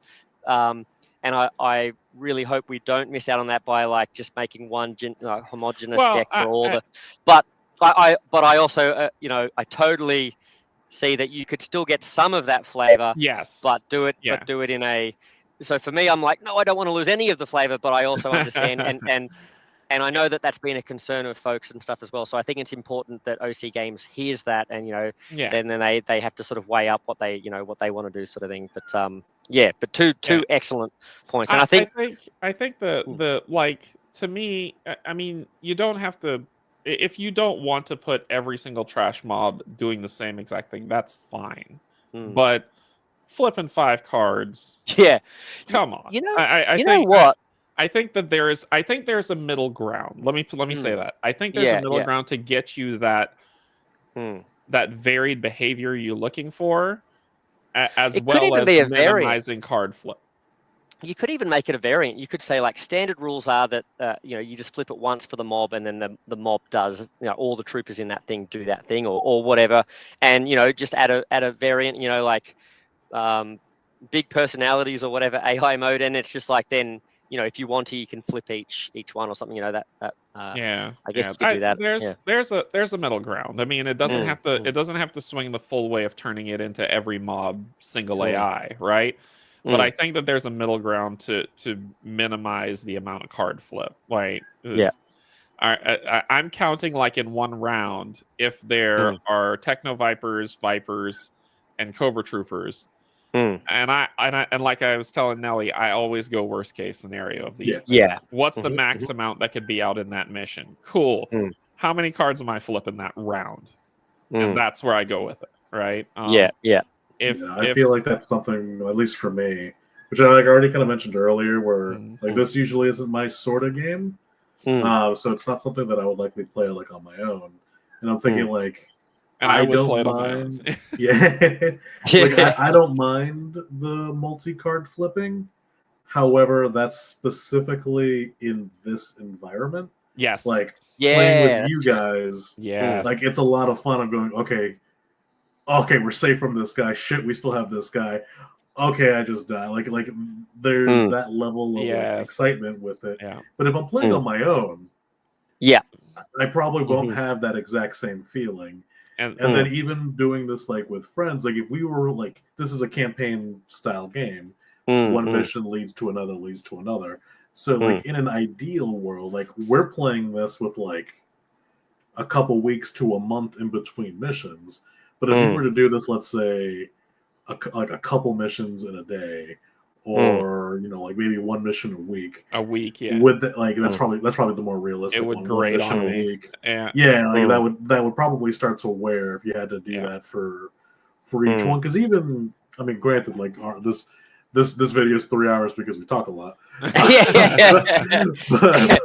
like at some point, like you could probably see it, like especially like since most of these, I think I did the flipping for the cards.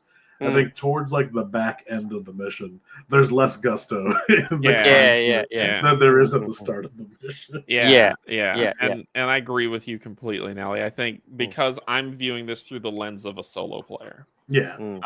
But he's absolutely right. If you're playing in a larger group, it's probably not a big deal. But because I'm viewing this as from the lens of a solo player, that would wear on me. I know it will. And if also, just to agree with you on one other thing before I forget, all the different colors on the tiles. The first mission, I actually really enjoyed that mission, and because the majority of the map was indoors, like this tile and this tile, they were actually really like relatively easy to deal with. The second mission was like this, where it was like outdoors, this, and like you can see it on here, like all the different colors that are on here. So like I do agree, like that felt a lot during the second mission, and this one definitely because Maple just threw everything up. But if there's a lot of like indoor facility maps, I don't think I'll have a problem with it, especially given that only enemies that are in a connected room, like if the door's closed, they don't flip.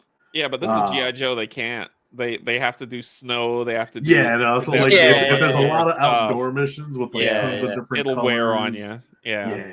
And so that's why I was like, yes, even though you put a lot out here, I think I don't think you're too far off the mark from how the missions will turn out. Still pretty. It doesn't look that different from this picture on the mission. So, but overall, good experience. To me, I'm more curious about how many Joes are planned.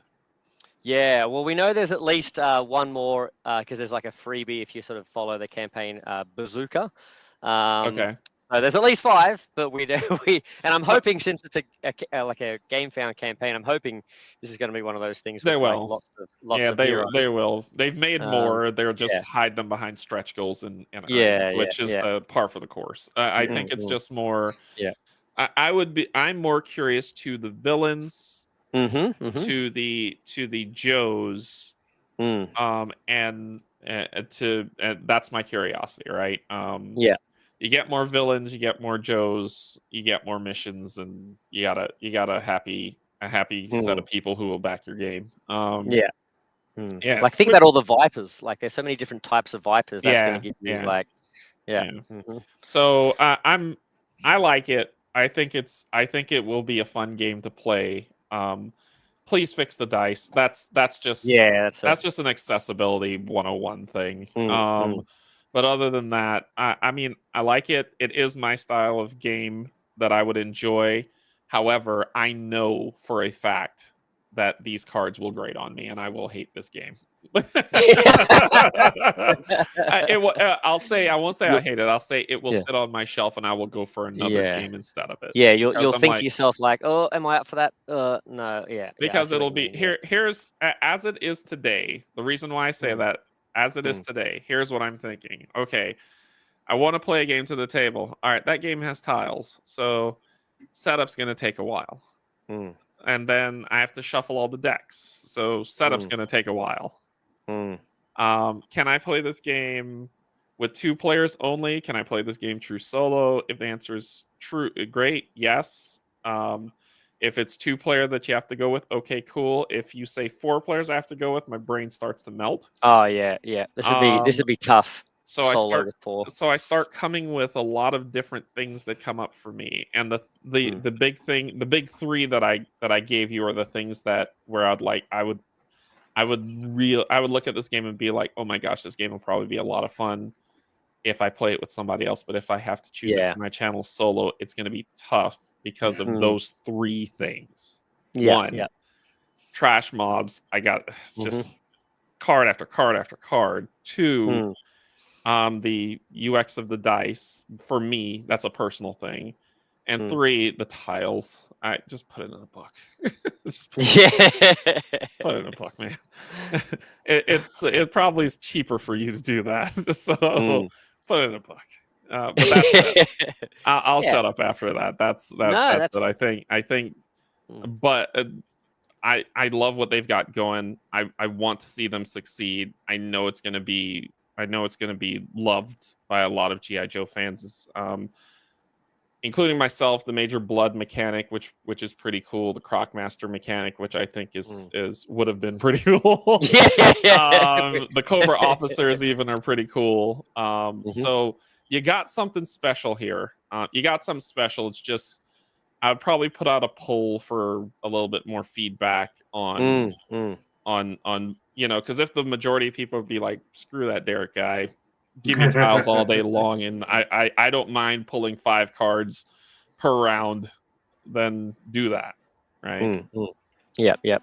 Yeah, no, that's good, and and that's why they need that's really awesome, for you. And I really like how you went through, step by step, and I think that's going to be really valuable for them if they sort of watch back this video. They can sort of like go through all those things that you were talking about, and like you said, folks out there, you use your voice, say what you think about these different aspects of the game and stuff, and if it's possible, I don't know how far along in development they are, but it's possible that those sorts of things could be altered, changed, that sort of thing as well. So, but they won't know unless you let them know, sort of thing. So that's why I've tried to be vocal and say, like, because I've seen people say, oh no, we don't want those the mob cards and that sort of stuff, and I've always popped in and gone like, yes, we do, yes, the mob cards.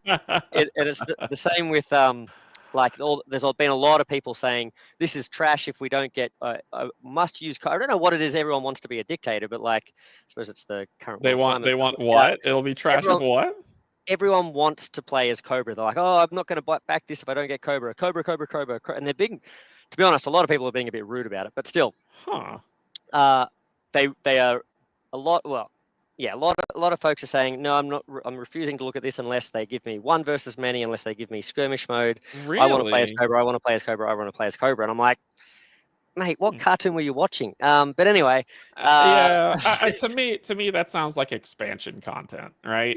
In terms of they get the first Kickstarter out, they crowdfund up, they get their stuff out, and then they come back with the second, and it's all right. This is the Cobra side of things, and now we're introducing PvP.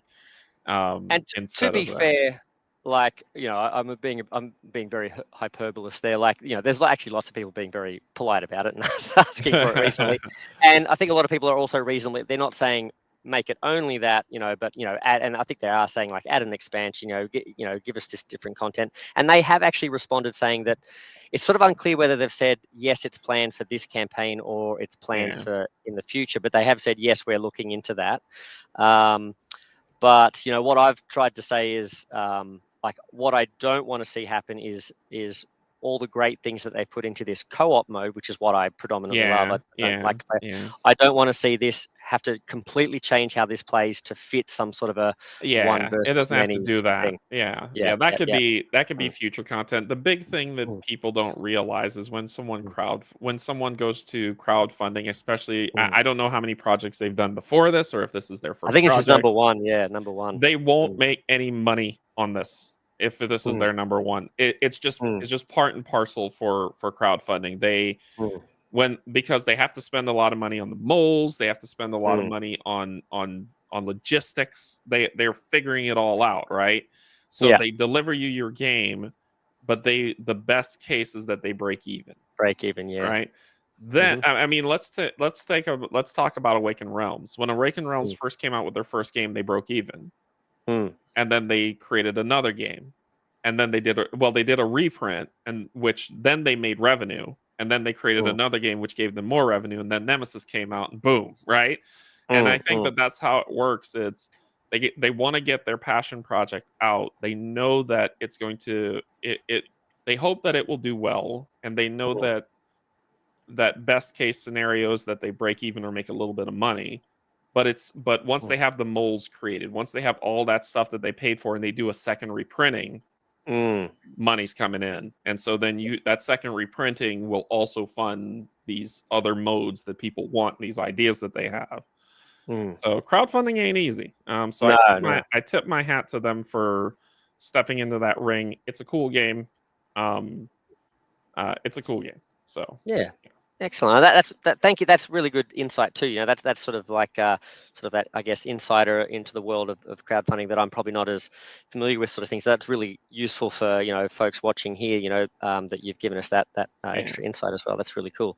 Well, thank you very much, guys. Nelly, did you feel like you got your thoughts out as well? Is there anything else you wanted to add? I've been all good. I've talked a lot in the last two. I mean, I'm just saying, like, now that I've done this 3 times compared to the knowledge I had going with it once, I've been every character except Duke. I like each character. I've switched up my gear each time, so not only have I been almost each character, I've had different setups. Snake Eyes, I've been twice. I don't know why I don't know why I didn't pick Duke today. That's all good. You needed to get the payback. You needed that catharsis for losing. I was going to insist you use Snake Eyes. I've been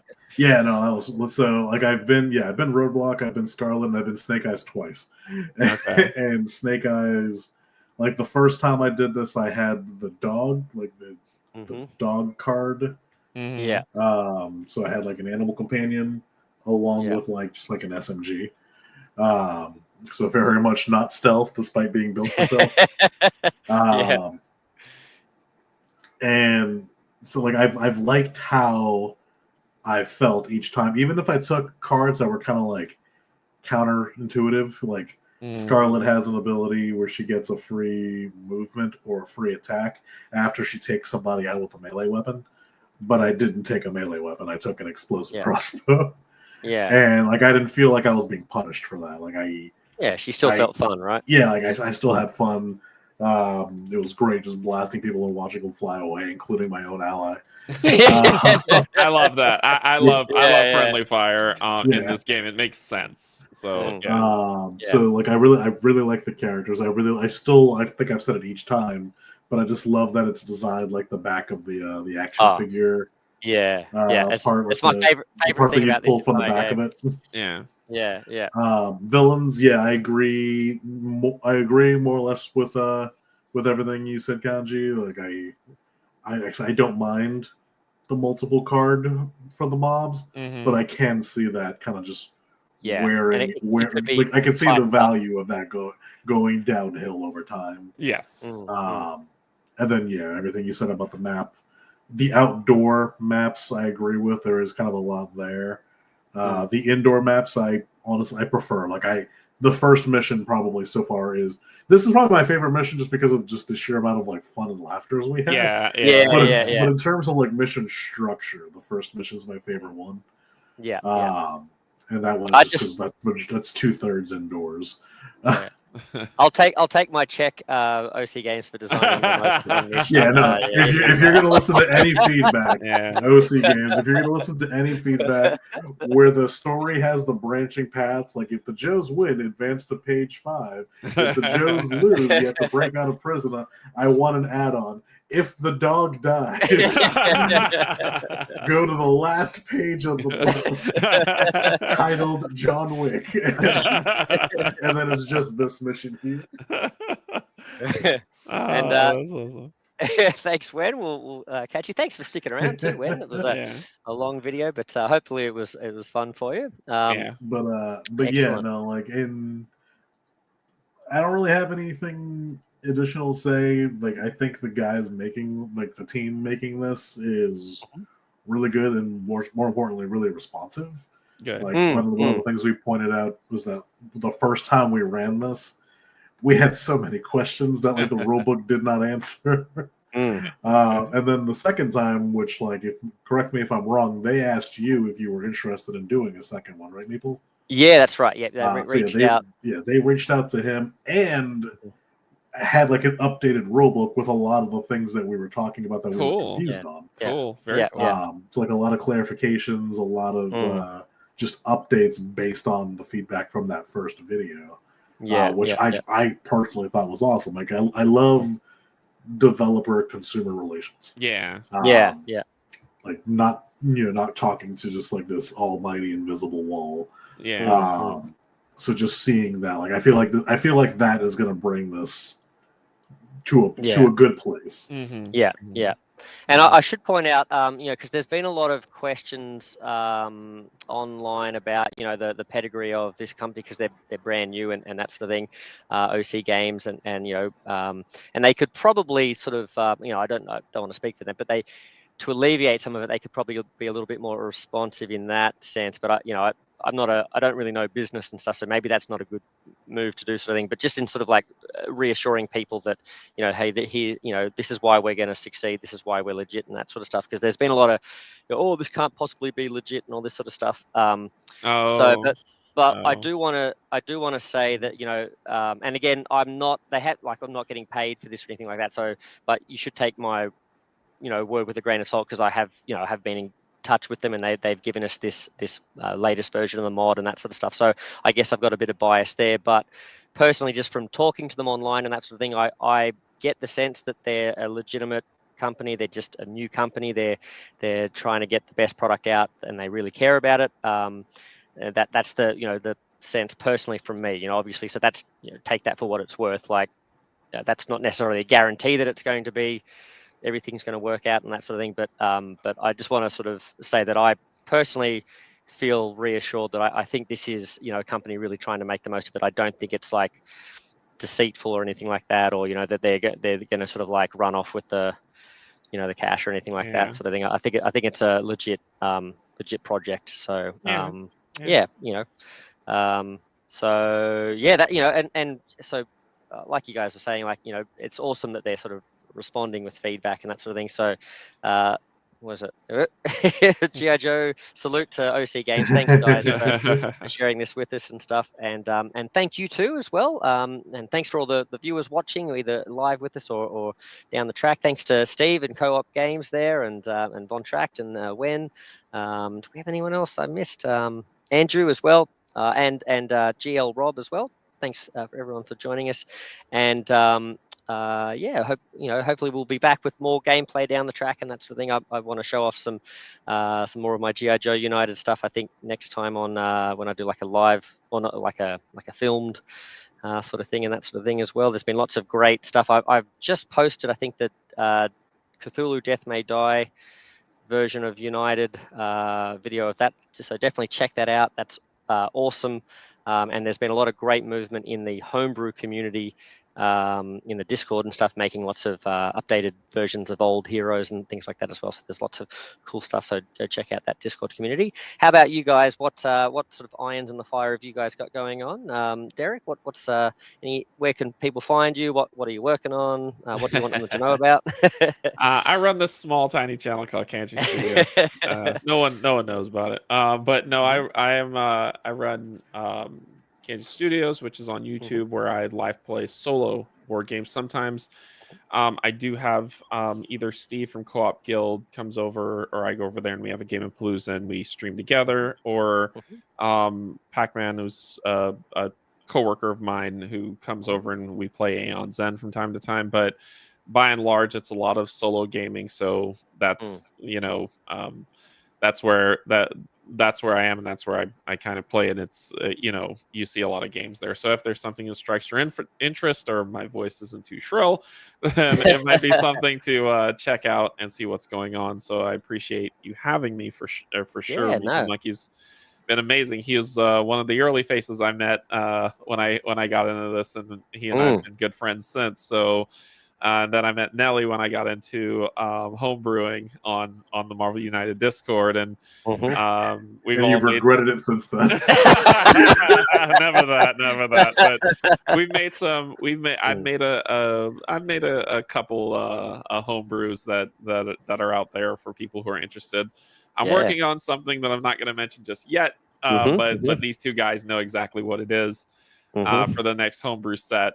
So I watched the show and it burrowed itself in my brain. So I'm like, okay, now I got to make this thing. So I've been working on that, which we'll showcase, and hopefully next month I'll have enough done that I can showcase what I got. But yeah, that's pretty much for me. So Nelly, what about you? Yeah. So I can be found in many places for those willing and to.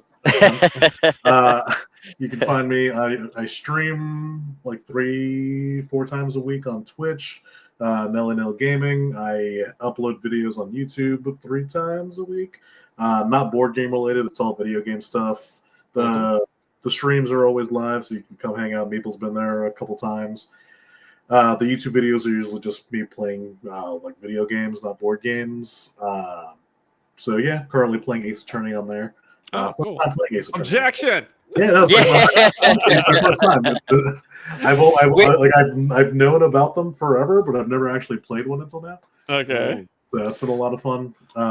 In terms of, yeah, good. Can I just interrupt for 1 second? I just want to point out with Ace Attorney, for folks who haven't checked out Norlith, who is one of Nelly's roommates as well. Norlith makes homebrew stuff as well, and apologies to every other homebrew creator out there, because there's a lot of great stuff. But my number one favorite card that's ever been made for homebrew is a Phoenix Wright Ace Attorney card, where Norlith has got a picture of Phoenix Wright in the courtroom with Galactus sitting in the defense chair in the courtroom, and he's all hunched over trying to fit inside the room. That's awesome. That's my. I think it's called "The Defense is Ready to Present" or something like that. Yeah, it's my favorite. I love that picture.